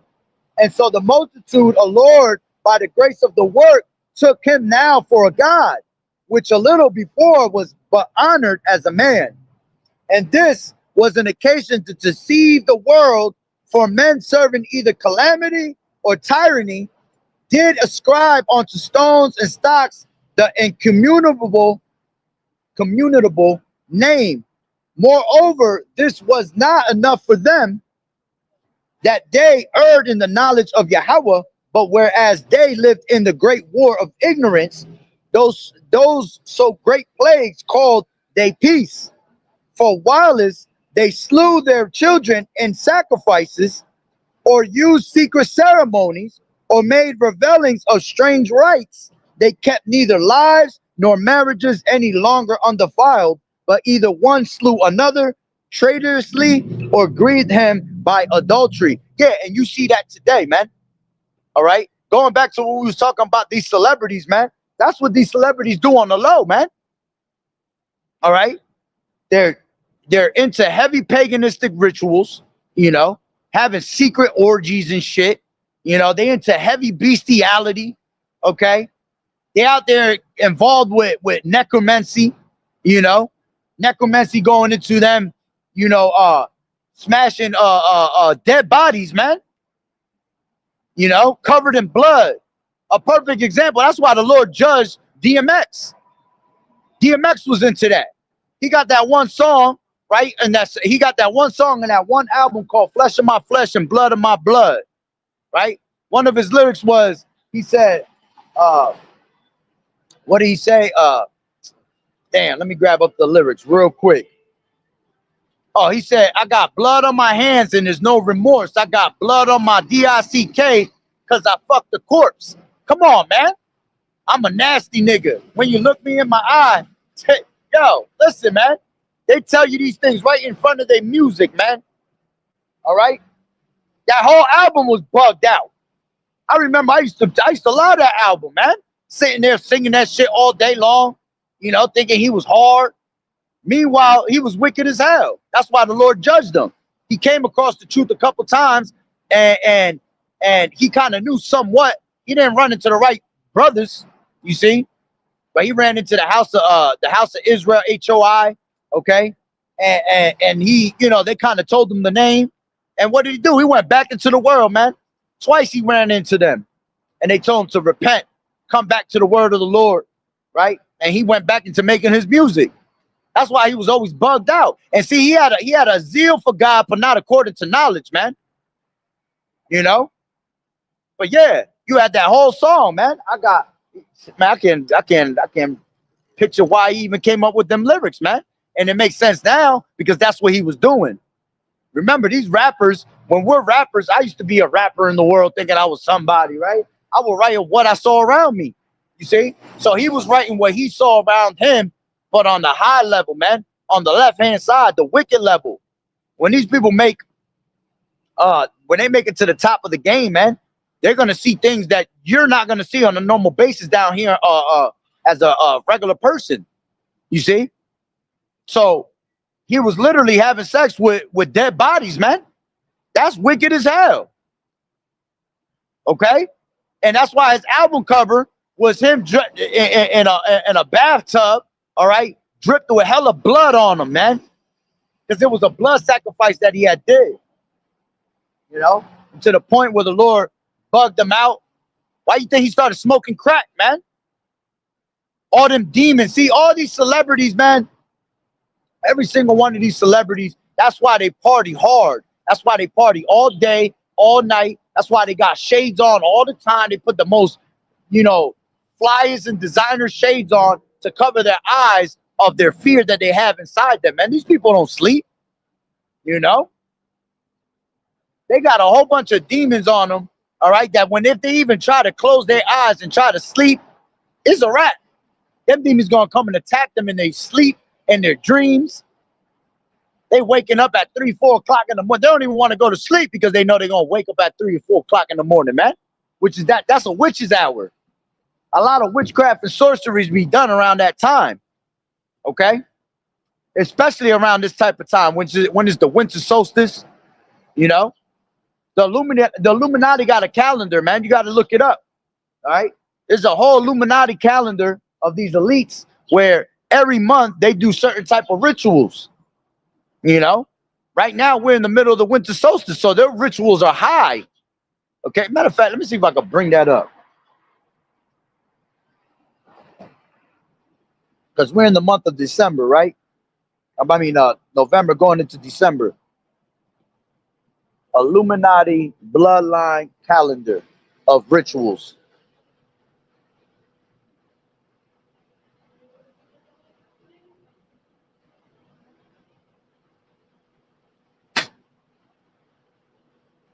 Let me see what comes up, right? Oh, this might be one right here.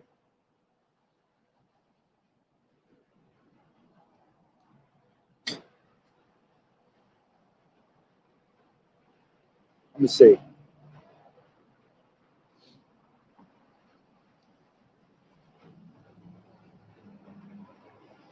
Yeah, this is one of them.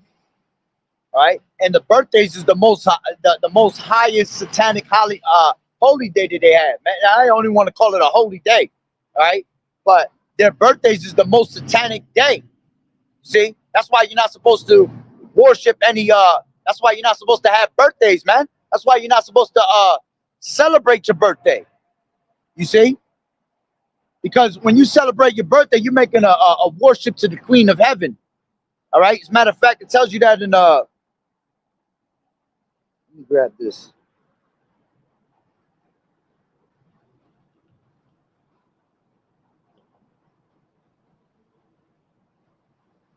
This is Jeremiah 7 and 18, and it says Judah's persistent idolatry. Right. This is 16. It says, therefore, pray not thou for this people, neither lift up cry nor prayer for them. All right, because you had Jeremiah that was crying for them, trying to throw prayers up to these people, man. But the Lord said, don't lift up no cry for them. Don't pray for these people. These people wicked as hell. You know, that's why we're not supposed to pray for none of these 2/3. All right, because they're all rebellious toward the Lord, and rebellion is sin and witchcraft. Okay, it says, pray not thou for these people, neither lift up cry nor prayer for them, neither make intercession to me, for I will not hear them. Hear thee, Salakia. Seest thou not what they do in the cities of Judah and in the streets of Jerusalem? The children gather wood, and the fathers kindle the fire, and the women knead their dough to make cakes to the Queen of Heaven, and to pour out drink offerings onto other gods, that they may provoke me to anger. You see? So, you know, that's the type of shit that our people be doing, man. You know?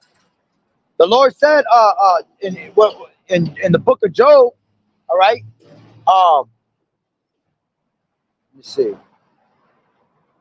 This is Job.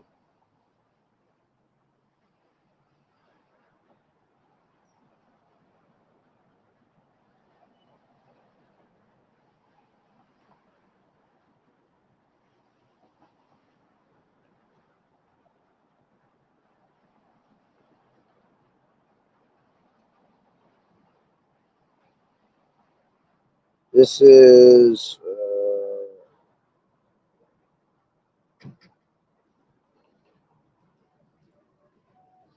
Ecclesiastes 7 and 1. And it says, a good name is better than a precious ointment, and the day of death is better than the day of one's birth. Okay?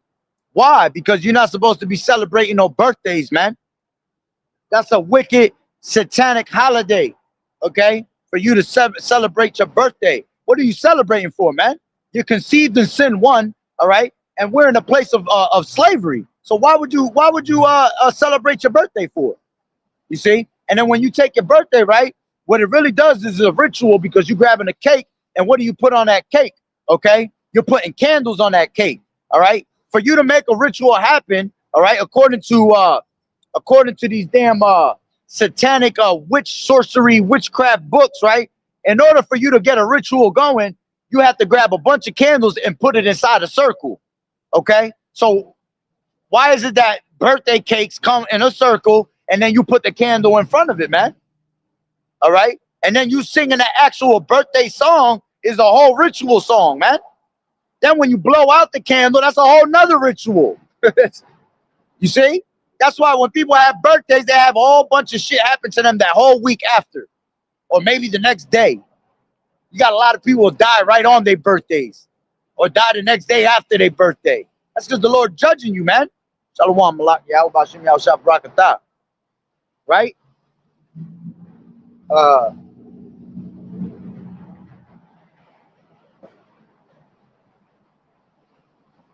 Job, one's birth, KJV.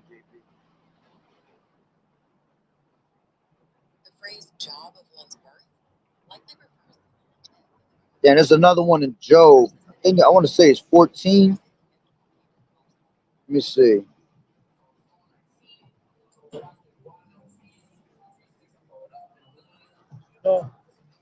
It's good.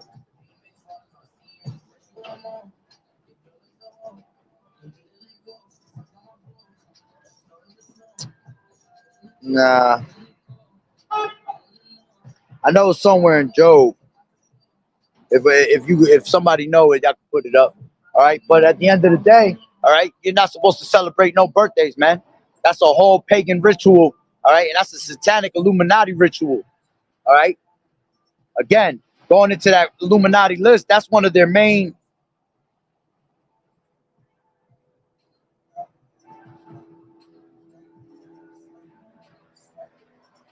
The day of one's birth, KJV, Job.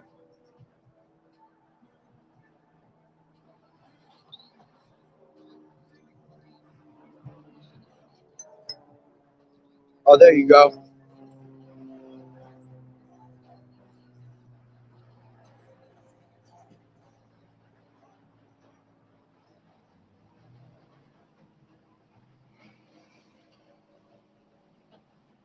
This is Job, Job 3 and 3. It says, "Let the day perish wherein I was born, and that in the night in which it was said, there is a man child conceived." You see?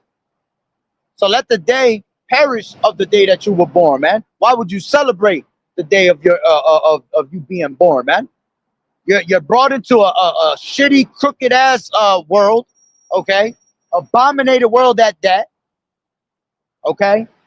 And at the end of the day, all right, you're celebrating for nothing because you man that is born of a woman, all right, is full of days. His days are full of trouble, man. Especially you being an Israelite, man.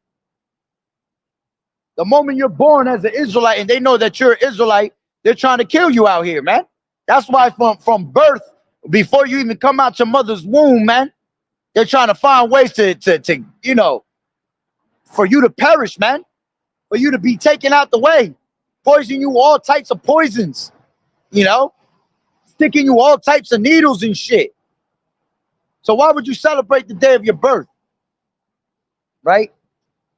Let's go back to that calendar, right? I just want to grab what they have going on in November and because the most wicked time, all right, is from Halloween going into Thanksgiving, then going into Christmas, and then going into actual New Year's Eve, man. Those are the most satanic days and months, all right, for these damn devils, right?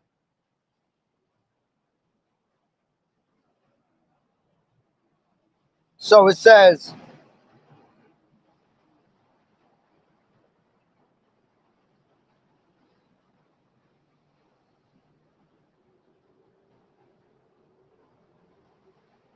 look, New Year's Day, the Druid feast day, right?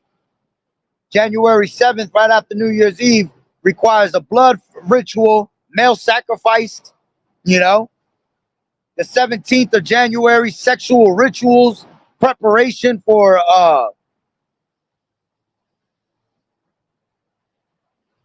hold on real quick. Let me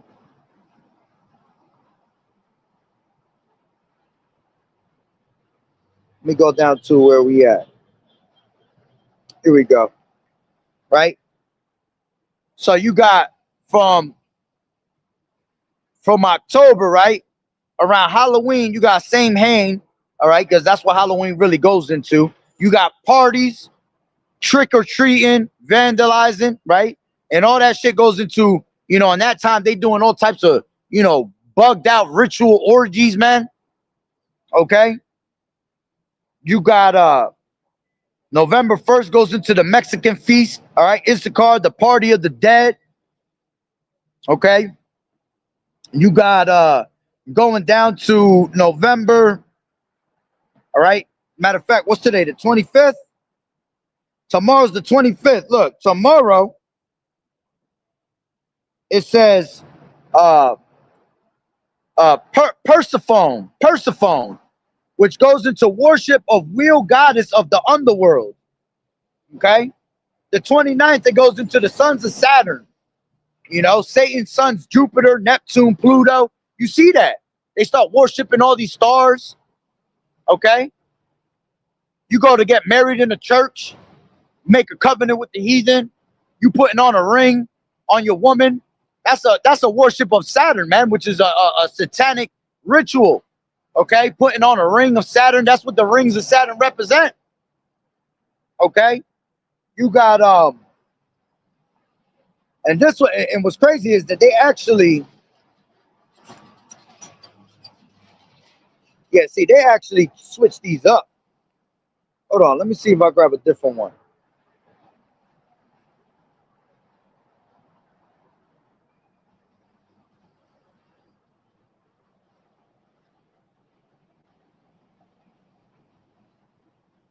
They look like they done switched these up because I had an old one and I should have. It was in my old phone and I lost it.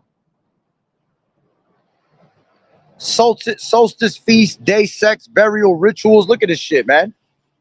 We got satanic revels, sex rituals, dead ark raised, sex rituals.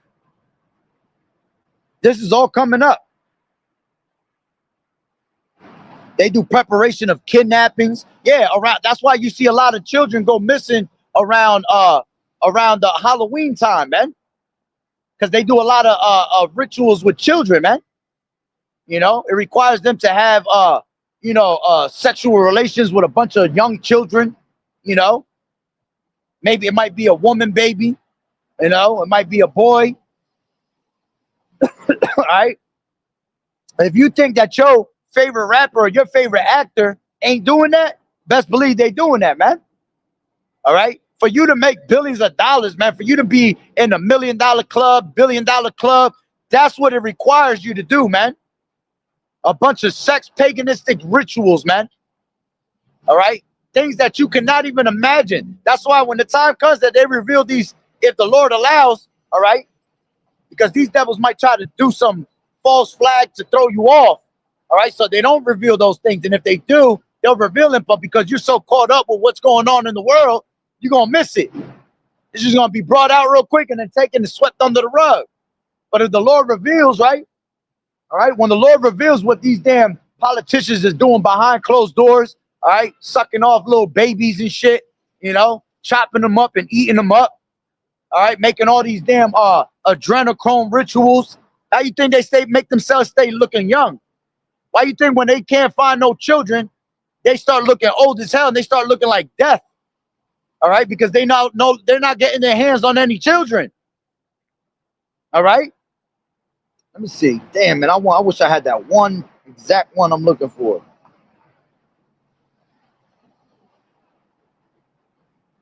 Because they'll go into the one I used to have goes into detail. Like literally into detail.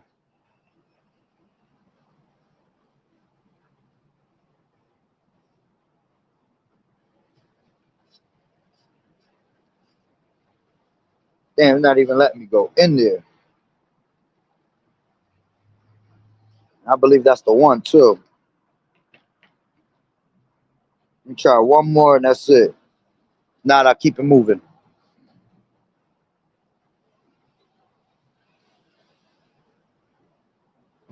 Yeah, here we go. You got, this is a better one right here. You got November 4th. They do satanic revels. All right, sex rituals. All right, December 16th to 23, they do preparation of getting ready for rituals and sacrifices, man. The 21st, they do fire festival, great Sabbath. All right, the 22nd, they do sex and burial rituals. The 24th is called the high grand climax. Okay, blood sacrifices often of a baby in a manger, man. See what I mean? These devils doing all types of wicked shit behind closed doors, man.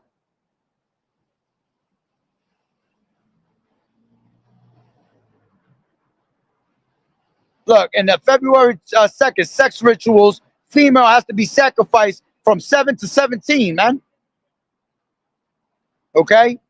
January 26th, grand climax, human sacrifice, sexual rituals, 5 weeks to a day since the equinox.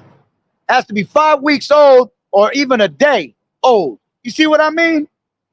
And this is what your favorite rappers and your favorite actors do on a daily basis, man. For them to have all the money in the world, okay? And what does it tell you? Again, we're gonna bring that out, like we said it earlier. All right, what is the profit of man if he gained the whole world, man, but he loses his soul? You see? And that's what happens. These people become bugged out. All right, they got to party all day and all night. They never sleep. That's why they were always in Diddy parties. Okay, fucking party until 12 o'clock in the afternoon from the night before. You know, they pretty much party every single day until they got to go make a movie. You know, then they get lost in the character of their movie. You know, doing all types of crazy drugs. You know, keeping themselves, you know, in character, so they could actually put. Do you know when they go to play these characters, they got to study these characters to the T. You know, when they were doing the Jeffrey Dahmer, all right, the movie, you had a couple of the actors in there that were saying that they had to play that role so good, right? They had to literally play that role so good that they couldn't even do it no more, because they said that they started to feel like Jeffrey Dahmer. They started to feel like that nigga that it was trying to perform like. You see, look at Heath Ledger. You know, when he went and did the movie Batman, he played the Joker. Why do you think he died after that, man? They said that his ass was so high for that movie to play that role so good, because he played the shit out that role. All right, but he had to do so much, and he had to be so fucked up off of drugs to play that role to perfection. You know, that's the things that these devils do. That's right, Feast of Bloods. Matter of fact, yep, that's the spirit, because that's coming up next. That's right. All right. Matter of fact, let me finish reading that. And Wisdom of Solomon, I'll grab what the brother grabbed. All right. This is Wisdom of Solomon 14 and 23. It says, for whilst they slew their children in sacrifices, or used secret ceremonies, and made revelings of strange rites, they kept neither lives nor marriages any longer undefiled, but either one slew another traitorously, or grieved them by adultery. Right? And that's what they'll do. You'll come into the game thinking that you come in the game to be a celebrity. You thinking that you coming to be a star, you know? Until your ass get to become that star, they'll let you, shine for a little bit. All right. But then what happens is you get your little 5 minutes of shine, your little 5 minutes of fame. But here comes the Illuminati. All right. Well, you shined enough. Would you like to continue? If you don't continue, well, then we just cut you off and you'll be a one-hit wonder, and that's it. And that's why you get people that are one-hit wonders, man. You be like, yo, where the hell did this guy go? He was nice as hell. Like, he had a good-ass song. But that's because their ass wasn't down with the Illuminati, man. So they become nobodies. They stay underground, you know? But when you see your Drakes, you know, the ones that's at the top of the game, your Jay-Z's, okay? Why do you think they've been conquering so long in their music? Because they have to do satanic rituals, man. Why you think this devil what's his name? Jay-Z was so paranoid, man. And the rest of these other rappers were so paranoid when P. Diddy got caught up. Because if he had to expose them, everything was gonna come to the light, man. And see, and then they start trying to, pay off each other. They trying to hide themselves. You can't hide yourselves. The daughters of music are being brought low. Let's grab that real quick. This is Ecclesiastes 12, and the Lord said that would happen, man. 12:3, and it says, in the days when the keepers, actually 4, and the doors shall be shut in the streets when the sound of the grinding is low. Yeah, employment. Okay. It says, and he shall rise up at the voice of the bird, and all the daughters of music shall be brought low. Yeah, all the daughters of music have been brought low. All right. One being you women that love to sit around and twerk all damn day. All right, y'all being brought low right now. All right, arise and tremble, you women that are at ease. Okay, but that's also a representation of all these celebrities that are making music, man. They're being brought low. They're being exposed along with Esau. Remember, judgment must happen at the house of Israel first. Okay, which is going to be, of those that know the truth first. All right, but also these 2/3, man. These 2/3 are being exposed on a daily basis. Okay, and they are ones that help. Okay, that help the so-called white man and his damn wickedness, all his witchcraft and sorceries. Matter of fact, when you go to Isaiah, all right, Isaiah 30 and 31 and 3, it says, now the Egyptians are men and not God, right? And not Yahweh, not power. And their horses flesh and not spirit.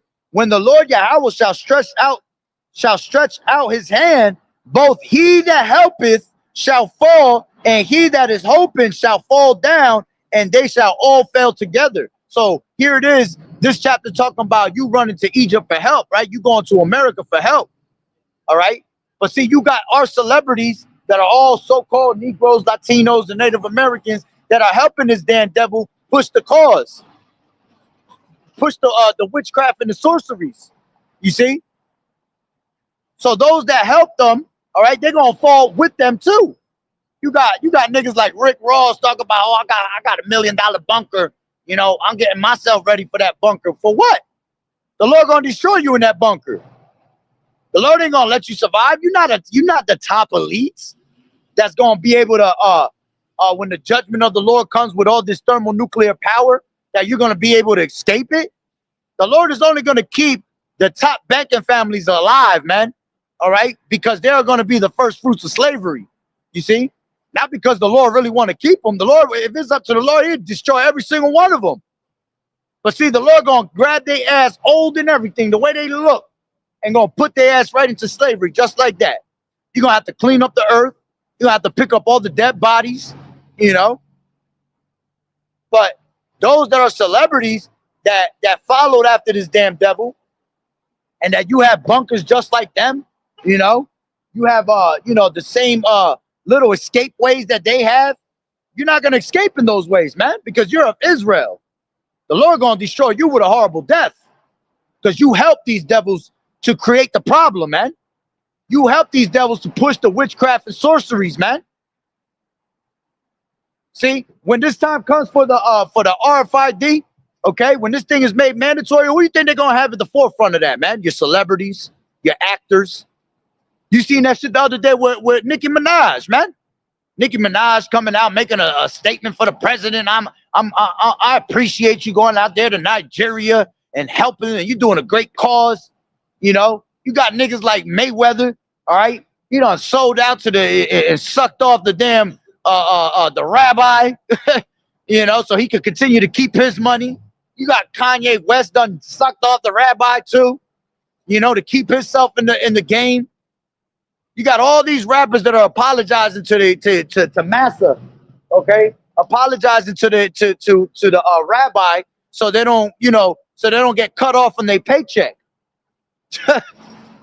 Shows you what type of a spirit our people are in, man. And those are gonna be the same spirits that are used when it comes to them pushing this RFID, man.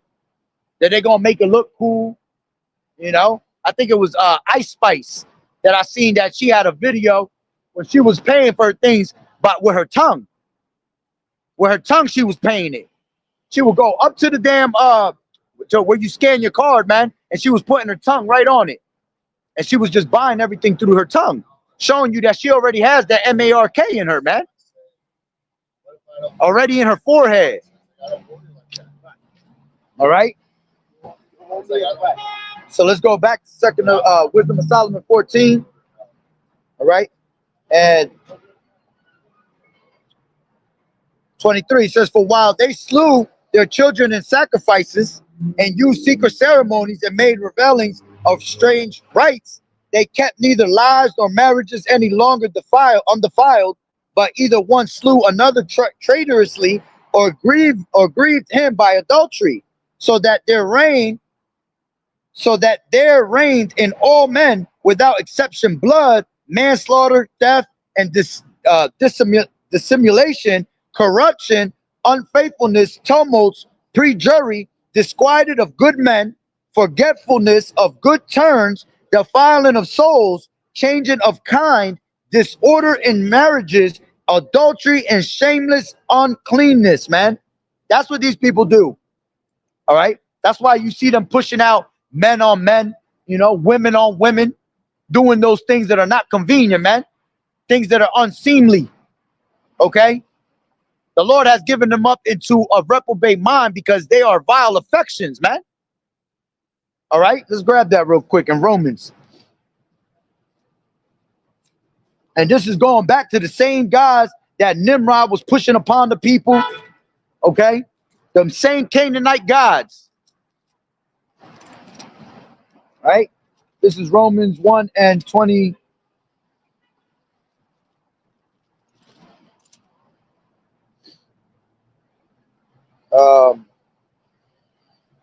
24. Wherefore Yahweh also gave them up to uncleanness through the lust of their own hearts, to dishonor their own bodies between themselves. Okay. 26. For this cause Yahweh gave them up to vile affections. For even the women did change the natural use into which is against nature. Yeah, and when you do a vile affections, man, when you commit vile affections like that, all right, the Lord gonna put you to death for that. You're worthy of death. See, but they have pleasure in that.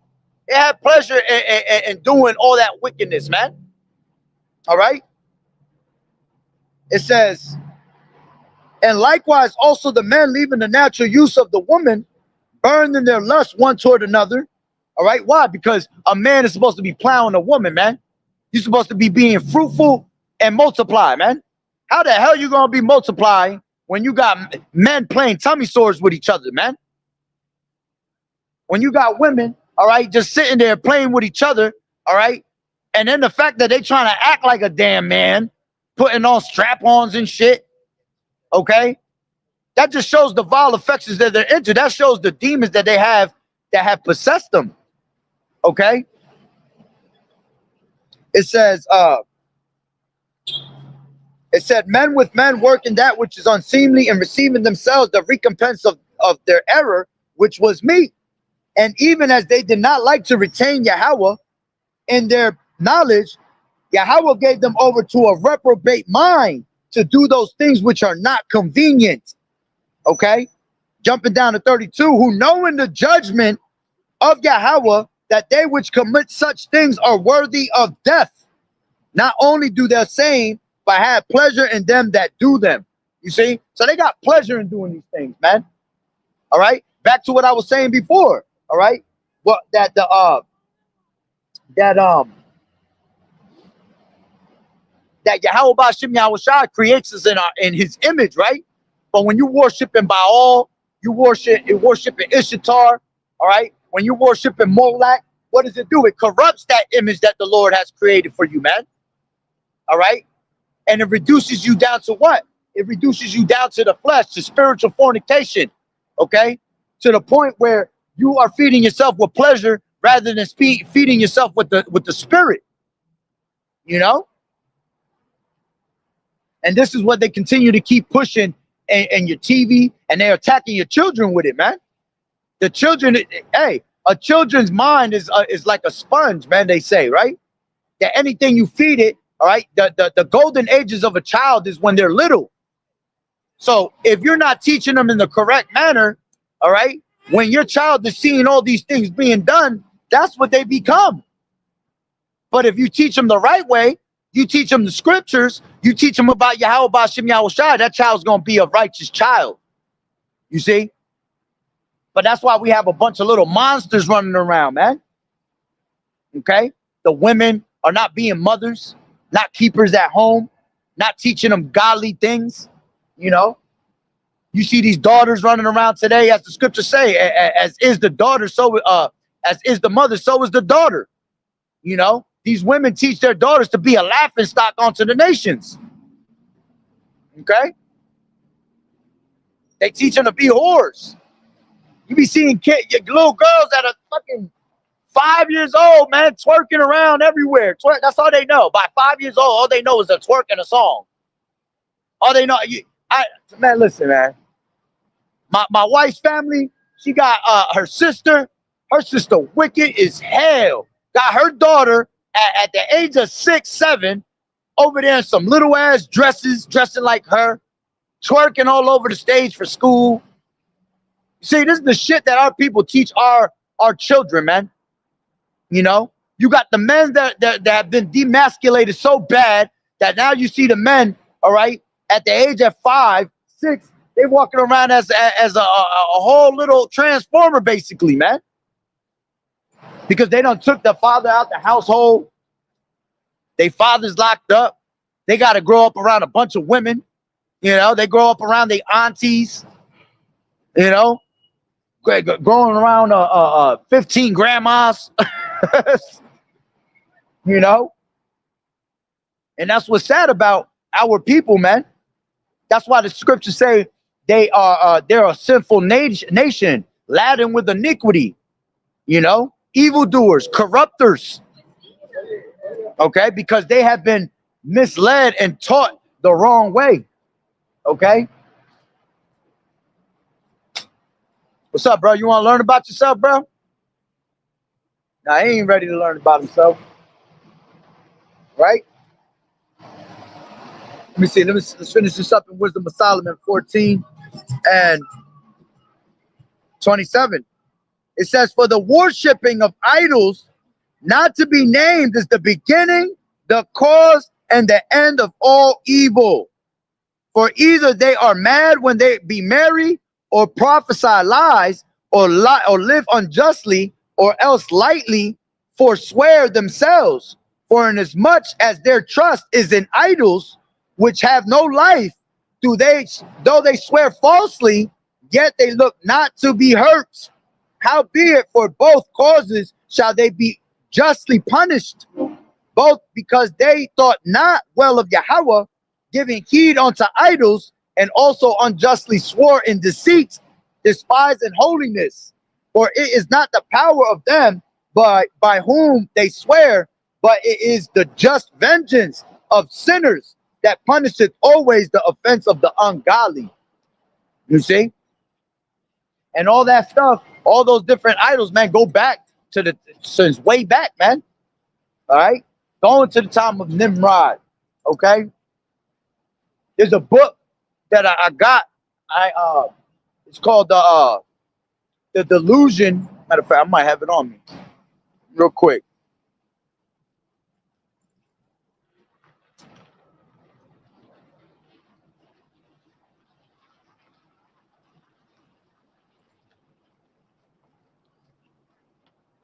The Strong Delusion, right?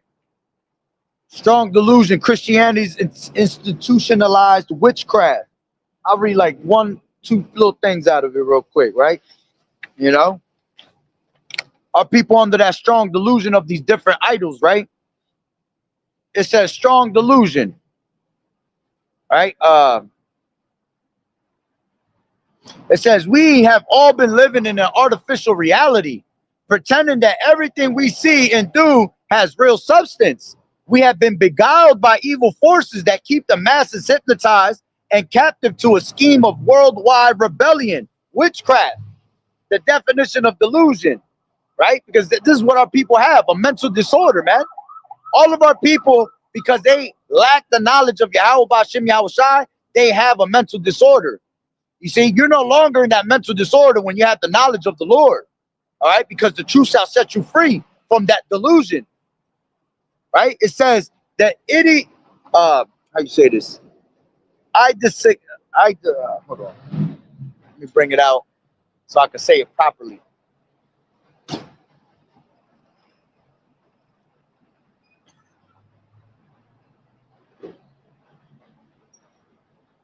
Give me 1 second. Let me just spell this word so I can say it right.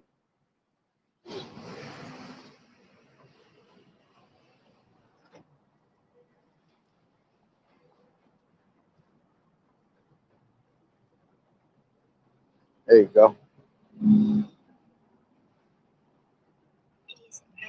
Whoo! Idiosyncratic. Okay? Idiosyncratic. I didn't want to say it all messed up.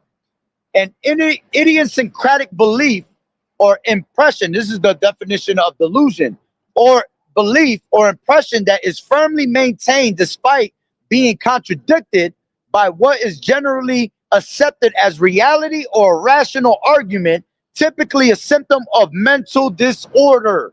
Okay? So at the end of the day, synonyms of it is misapprehension, misconception, misunderstanding, mistake, error, misinterpretation, misbelief, a fallacy, illusion, fantasy. A deluded mind is a carnal mind. You see? Right? Let me grab another page real quick.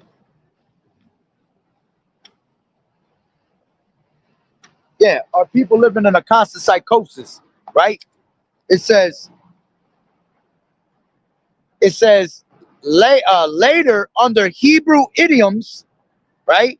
Well learned that critical ideas have been taken literally, yet they are abstractions meaning completely different things. A delusion can lead to a psychotic break with reality, psychosis, a loss of contact with reality that usually includes false beliefs about what is taking place or who one is deluded. You see? That's what our people are caught up in, a psychosis, man. Literally. Because they've been brainwashed so bad, so far, all right, that they have lost touch with reality, man. All right. This is a good book though. If you ain't got one, grab one. Cheap as hell, like $5-6. All right. It teaches you about all the different holidays, what they mean.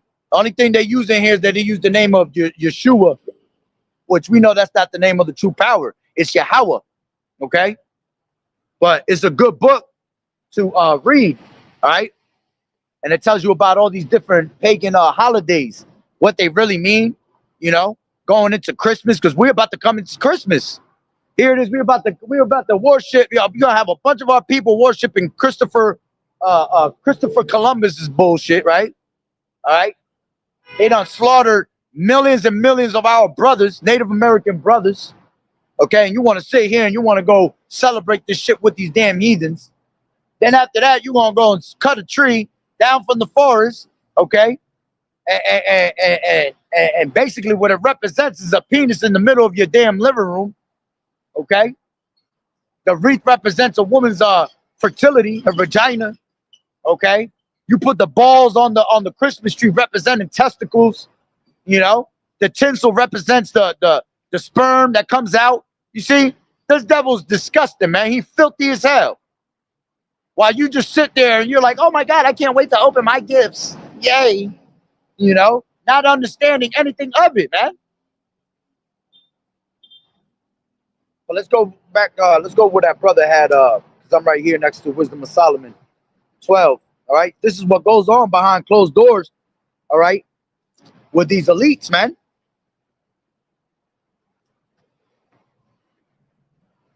Shalom, brother, shalom. Yahweh Shem Yahweh Shah Barakatah. This is Wisdom of Solomon, all right, 12 and 4, right? And it says, whom thou hatest for doing most odious works of witchcrafts and wicked sacrifices, and also those merciless murderers of children and devourers of man's flesh. Yeah, you see, you got people that are literally giving up their children onto Baal, man. Okay, the Lord told you not to do. Let's go real quick to Leviticus. This is Leviticus, I believe it's in 18. I mean 17, 18, and 19. They all juicy. 22. All right.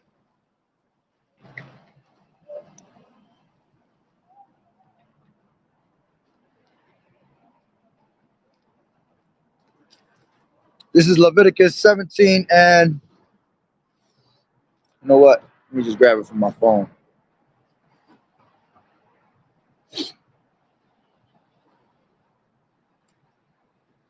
I like how it tells you the what it's going to go into. All right, this is Leviticus. Let me see, 17. 17 goes into you not eating blood, right? 18 goes into laws of forbidden sexual practices. Okay.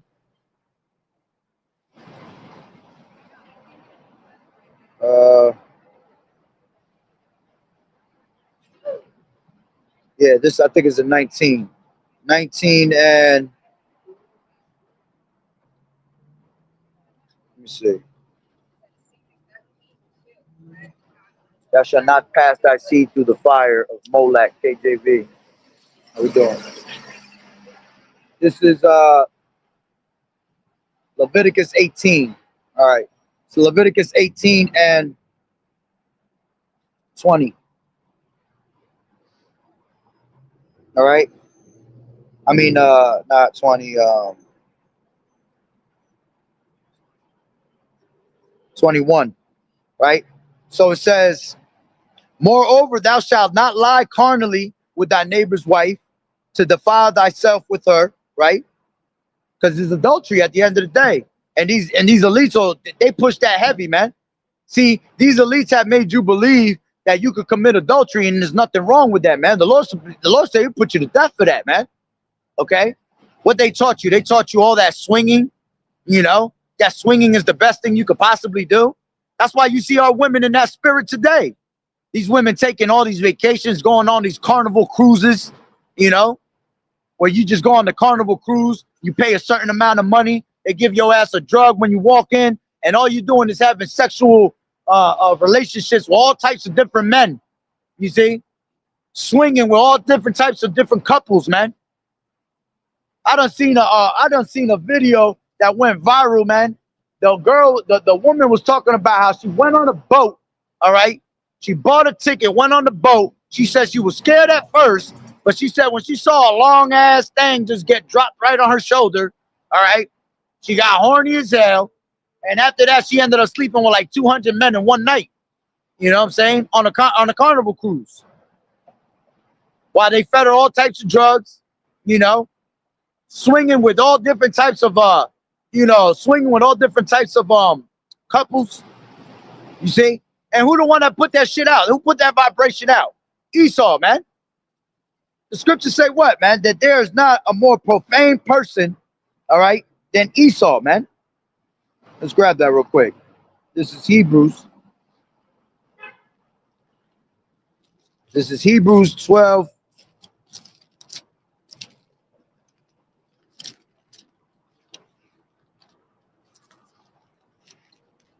Come on. 1 second. Hebrews 12 and 16. And it says,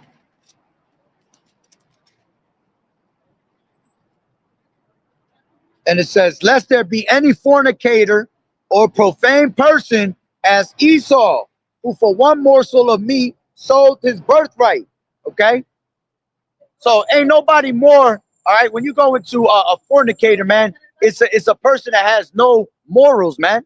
He's just wicked, especially sexually, man. Esau's the one that told you to ram it up. You know, you could ram it up somebody's rooter. Okay, you could ram it up a chocolate hole if you want anytime. You know, you got this devil that don't pushed out the spirit of Ham. All right, through all this pornography. Okay, you're not supposed to be doing that. Okay, watching pornography. That's the spirit of Ham. Okay, what did Ham get cursed for, man? Okay, the Lord, you had Noah that said, "Cursed be Canaan for what? For a reason, because he was looking at his father's nakedness." Okay, so you got all these people today. All right, that's why they have a certain spirit of lust upon them from watching so much damn porn, man. They watch all this porn. All right, they see the way the porn is getting put out. You know, niggas done ran trains on one woman. You know, orgy fest in the porn. You know, and while a man is sitting there looking at this shit, looking at another man's rod going into a damn hole, right?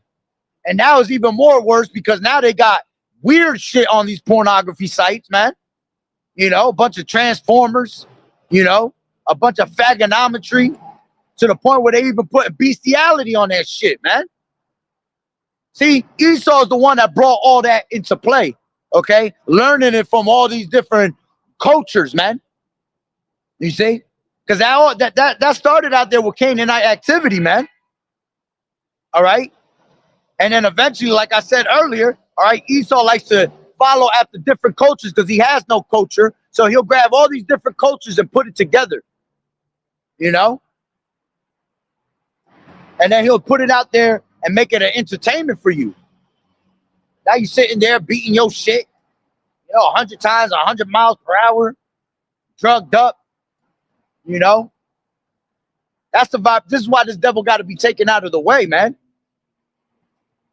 To the point where it wasn't enough. It wasn't satisfying with him just doing swinging and doing it, with humans. But now he want to involve animals and shit, man.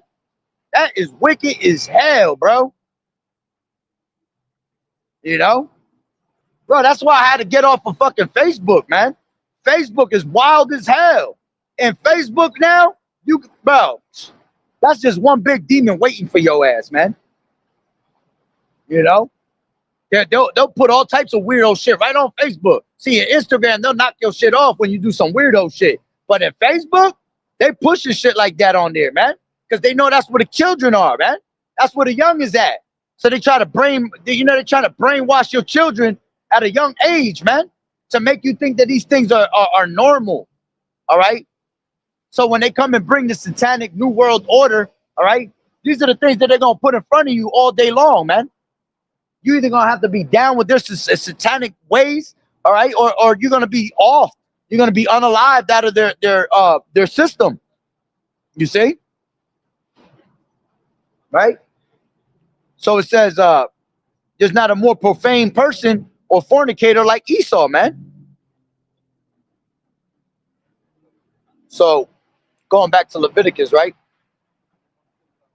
It says, 21. It says, and thou shalt not let any of thy seed pass through the fire to Molech, neither shalt thou profane the name of thy power. I am the Lord Yahweh Bashem Yahweh Shai. Okay? And the way they do that today is, through parent planhood, planning hood, whatever the hell you call that shit. All right? They'll go out there and convince you to abort your children. That go all the way back to the time of Egypt, man. You have Pharaoh killing off all the males that were Hebrew Israelites. That's what they do today. They'll try to kill off the males, man, but keep the women. So they could defile the women. The women are already the most wicked thing on planet Earth. All right. They see that the women of Israel are all out of order. So they'd rather keep the women out of Israel to use them as that weapon to demonize the man.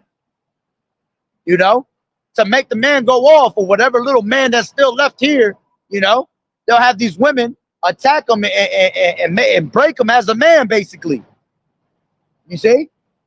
And then Esau take our women and try to continue his lineage and make a bunch of tares, man. That's why they keep the women. See, they don't want the men because it's called ethnic cleansing, man. They take all the men and they try to take them out of the way so none of our lineage could exist anymore. You know? Let me go into that real quick.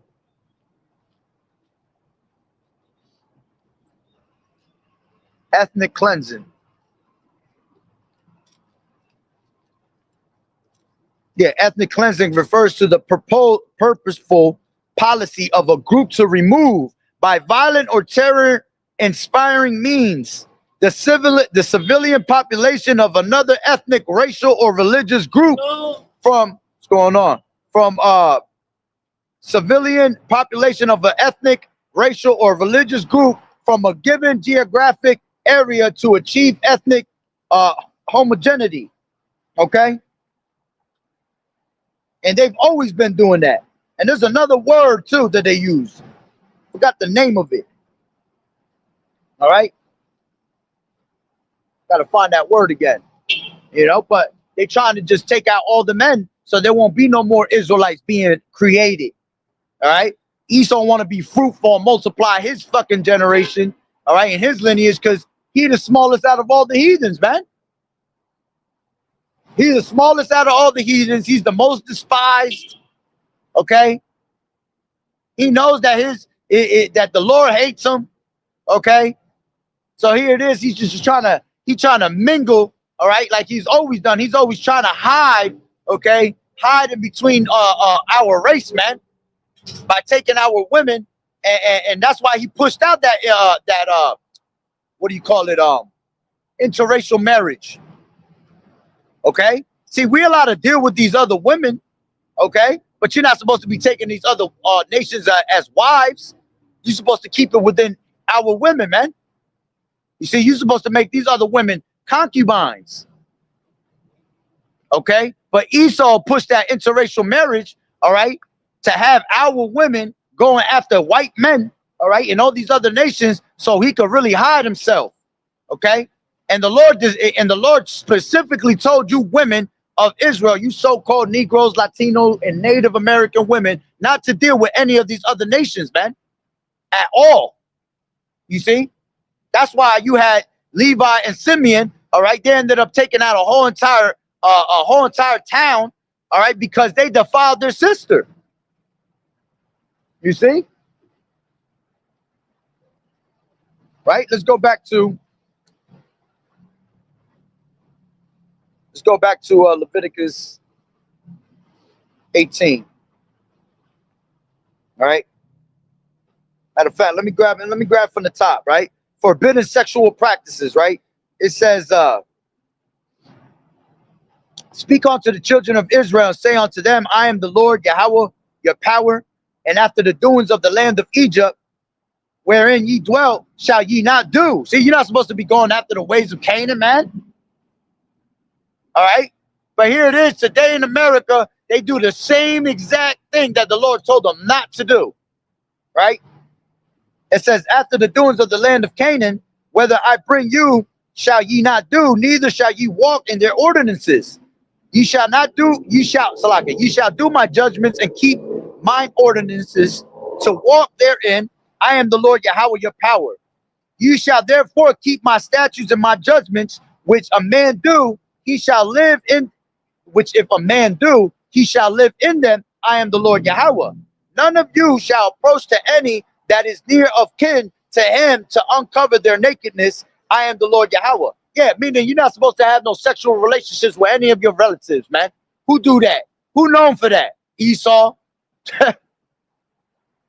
These damn Canaanites, these Hamites, known to do stupid shit like that, man. You see? And then you follow after their ways and you just committing sin before your maker, man. Esau do that the most. You see? That's why you got a lot of inbred babies, man, when you go into Esau and his wicked ass ways, man. Right? You got, it says, the nakedness of the father or the nakedness of thy mother shalt thou not uncover. She is thy mother, and thou shalt not uncover their nakedness. Yeah, you're not supposed to have no sexual relationships with your father, your mother, none of that. Esau will teach you to do that shit. Okay? He weirdo like that. It says the nakedness of thy father's wife shall thou not uncover. It is thy father's nakedness. Yeah, you're not supposed to have no sexual relationships with any of your father's wives or his concubines, man. Look what happened to Reuben. All right. Reuben lost the birth. He was supposed to get the birthright, all right, to the northern kingdom, right? But he was taken away from that birthright because he slept with his father's concubine, man. That's why it was given on to Ephraim. You see? It says, thy nakedness of thy sister, the daughter of thy father, or the daughter of thy mother, whether she be born at home or she be born abroad, even their nakedness thou shalt not uncover. Okay? You're not supposed to be sleeping with your sister, none of your half sisters, okay? Whether it be from your mom's side, your dad's side, okay? It don't matter. You're not supposed to do that, right? It says, the nakedness of thy son's daughter or thy daughter's daughter, even their nakedness thou shalt not uncover, for theirs is in thine own nakedness, okay? And you'll see Esau push that, okay, in pornography, man. You'll have a whole title of that. I smashed my father's daughter. You know, like, yo, I mean, I smashed my daughter's daughter. This is the type of weirdo shit that you see Esau push on a daily basis, man. Okay, it says, "Thou shalt not the nakedness of thy father's wife's daughter, begotten of thy father. She is thy sister. Thou shalt not uncover her nakedness." Okay. Matter of fact, you know what? Let me jump on the NLT side. It says, "Do not have sexual relationships with your stepsister, the daughter of any of your father's wives, for she is your sister." That's right, because it goes to the father's lineage. All right. So whether you have the same mother or not, okay, everything goes back to the father's lineage. Okay, that is considered your family. If your father has 7 daughters, all right, but they all have different mothers, all right, y'all all related at the end of the day, man. It says, do not have sexual relations with your father's sisters, for she is your father's close relative. Okay? Going into your aunts, right? Do not have sexual relations with your mother's sister, for she is your mother's close relative. Do not violate your uncle, your father's brother, by having sexual relations with his wife, for she is your aunt. You see? And again, who pushes all this right here? Esau.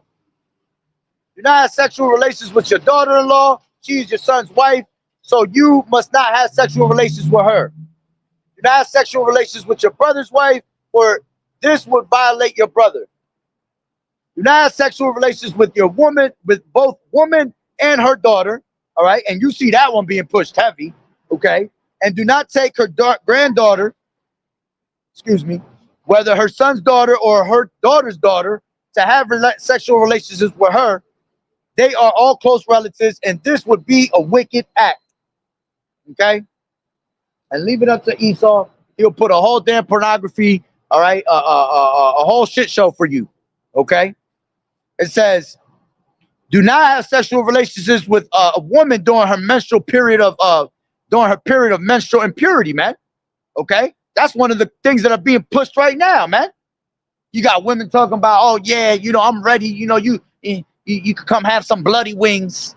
You know, you got another one that's even more wicked right now that I just seen come across Instagram. That now is a trend that these women is taking their menstrual blood and putting it on their face, literally on their face, and using that as a agent mask. You know, it's supposed to keep you looking young. Fucking nasty, yo. Filthy. And you women will follow after it. That's the crazy part about it. These women literally gonna follow right after that trend. Because the woman is deprived from wisdom. You see? They got no wisdom whatsoever. And they're the most wicked thing on earth. All right? It says, do not defile yourself by having sexual relations with your neighbor's wife. Adultery. Okay? Do not permit any of your children to be offered as a sacrifice to Molech, for you must be For you must not bring shame on the name of the Lord Yahweh Ba'ashem Yahushua. Yeah, because when you have a child, all right, the Lord, that's a gift of the Lord, man. So now you spitting in the Lord's face after he done gave you a gift, okay? And then you're gonna give it to one of these damn devils, man. In the ancient time, they were putting it through the fire of Moloch. They were literally having a Moloch statue that you would sit, that is sitting down, and they will put it on the lap of Moloch, all right? And then the statue will actually open up, and when they will drop into the lap, it was a whole thing of fire underneath it. And the way they do that today is by the way of what? They'll do that through parent planhood, okay? Aborting babies and fetuses, okay? And they're still doing that, putting them through the fire also. Go out there to what's that shit called? They go to the woods every year, these damn Illuminati. Damn, what's it called? Something Grove. Forgot what the name of it is. If one of you brothers got it, all right, put it up. Okay? Bohemian Grove, that's what it is. You know, they got a whole big ass statue of Moloch. They got a whole big ass statue of an owl, man. And they go out there. Well, who was it? I think it was Richard Nixon. One of the presidents said that it was the most faggotiest thing that they ever seen on planet Earth when they walked up in there, man. Doing all types of satanic, paganistic rituals, man. Offering people on top of altars, man. Cutting people up in pieces. Cutting up babies in pieces. Feeding them. Okay? It says, thou shalt not lie with mankind as with womankind. It is an abomination. Yeah, you're not supposed to be doing no fagonometry, man. Having sex with another man as with a woman is detestable unto the Lord. Okay. Neither shalt thou lie with any beast to defile thyself therewith. Neither shall any woman stand before a beast to lie down there too. It is confusion. You see that being pushed out there, man. You go to one of these weirdo ass shows of these Edomites, these rock and roll stars.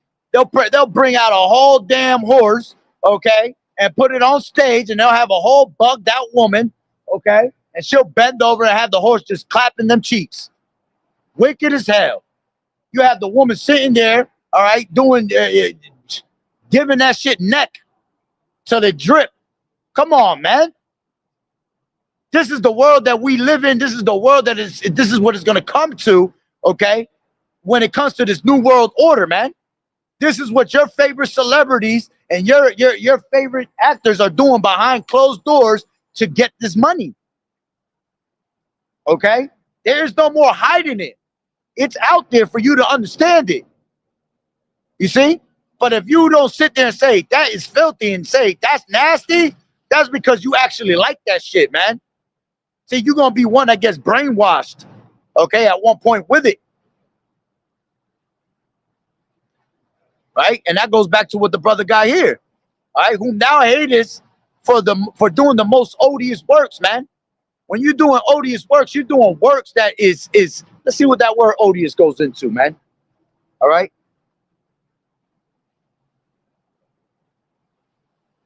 Definition of odious. Extremely unpleasant, repulsive, revolting, okay, disgusting, offensive. See, this is all disgusting and offensive to the Lord. It's vile, okay, foul, nauseating, sickening, hateful, monstrous, insufferable, intolerable. See, this is what these devils do. How you think the Lord feels when he sees these things and then he see our people following right after it, man? All right. Let me grab.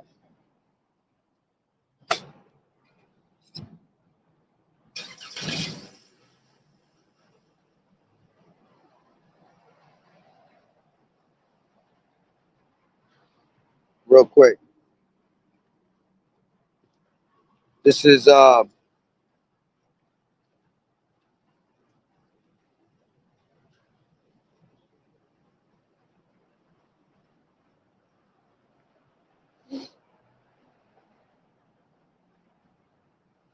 This is Deuteronomy 32 and 16.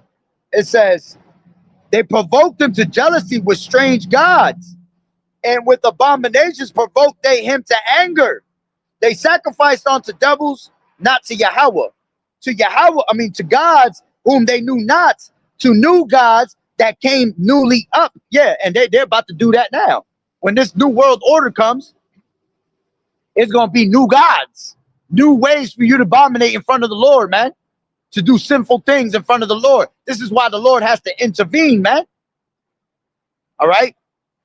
Because there will be no flesh saved, man. We will have to all be put to death on a whole nother level for being here any longer.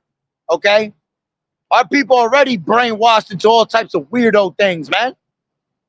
Imagine when this devil brings his satanic error, man. Right? It says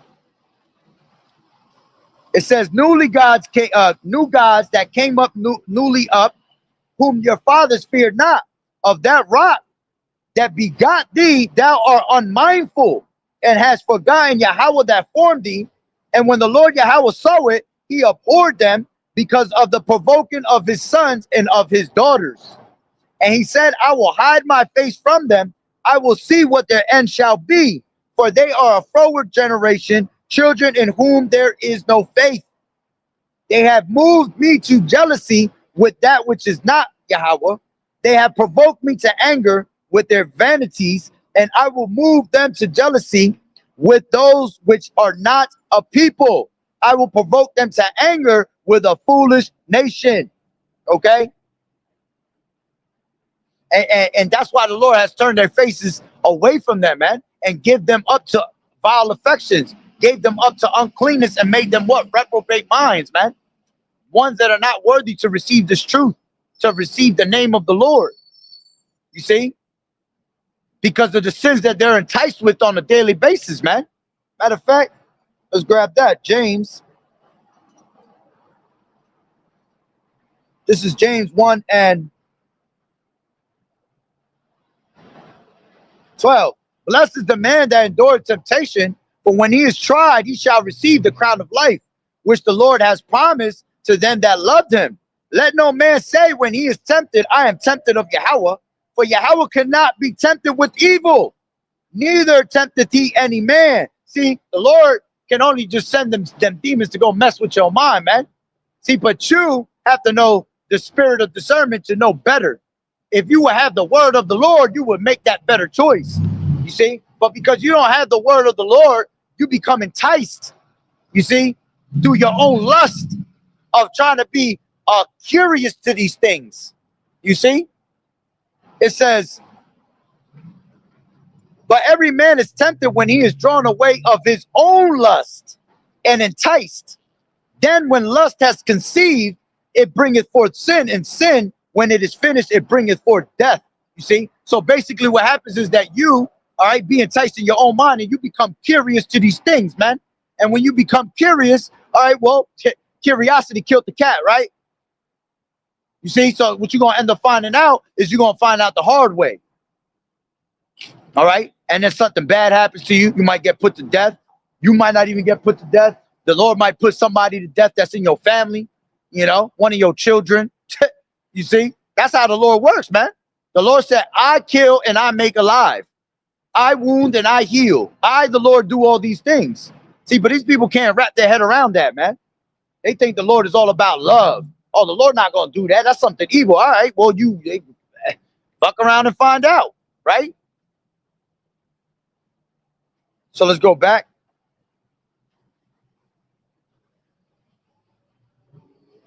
To Leviticus. All right, 18. That was at the bottom.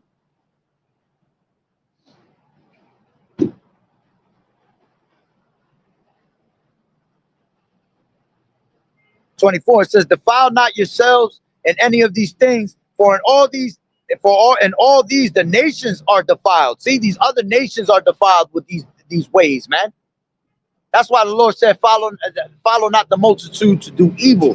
All right, follow not in the way of the heathen, man, Because the heathens ain't nothing but bad news for you at the end of the day, man. You see, even as men, that's why we're allowed to deal with these other women, right? These other nations, but it's best that you don't.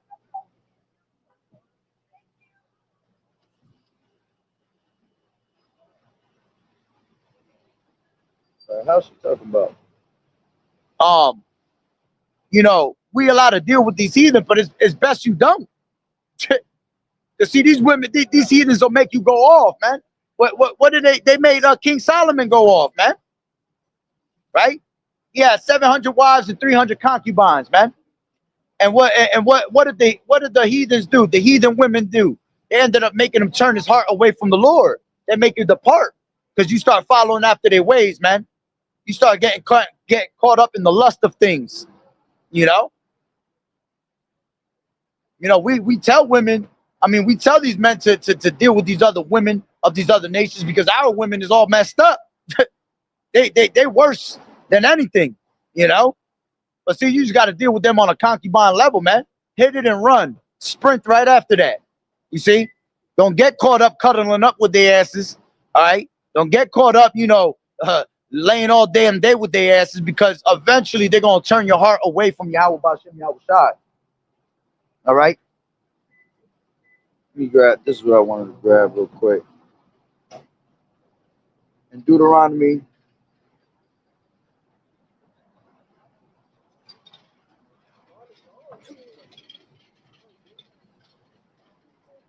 this is Deuteronomy 20 and 16. But of the cities of these people, which the Lord Yahweh, thy power does give thee for an inheritance, thou shalt save alive nothing that breatheth, but thou shalt utterly destroy them, namely the Hittites, the Amorites, all right, the Canaanites, the Perizzites, the Hivites, and the Jebusites, as the Lord Yahweh thy power has commanded thee, that they teach you not to do after all their abominations, which they have done unto their gods. So should you sin against the Lord Yahweh your power. You see? And at that time, he was telling them to get rid of them, man. Destroy them people, man. Because of what they had our people following after, man. That spiritual fornication. Okay? Let's grab this.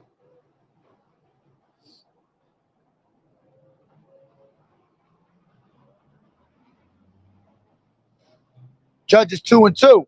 And ye shall make no league with the inhabitants of this land. Ye shall throw down their altars, but ye have not obeyed my voice. Why have you done this?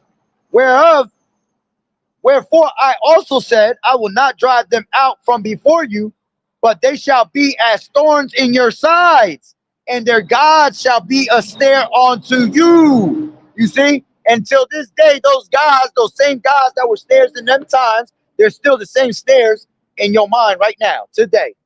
You still following after the same exact type of gods, man. You see?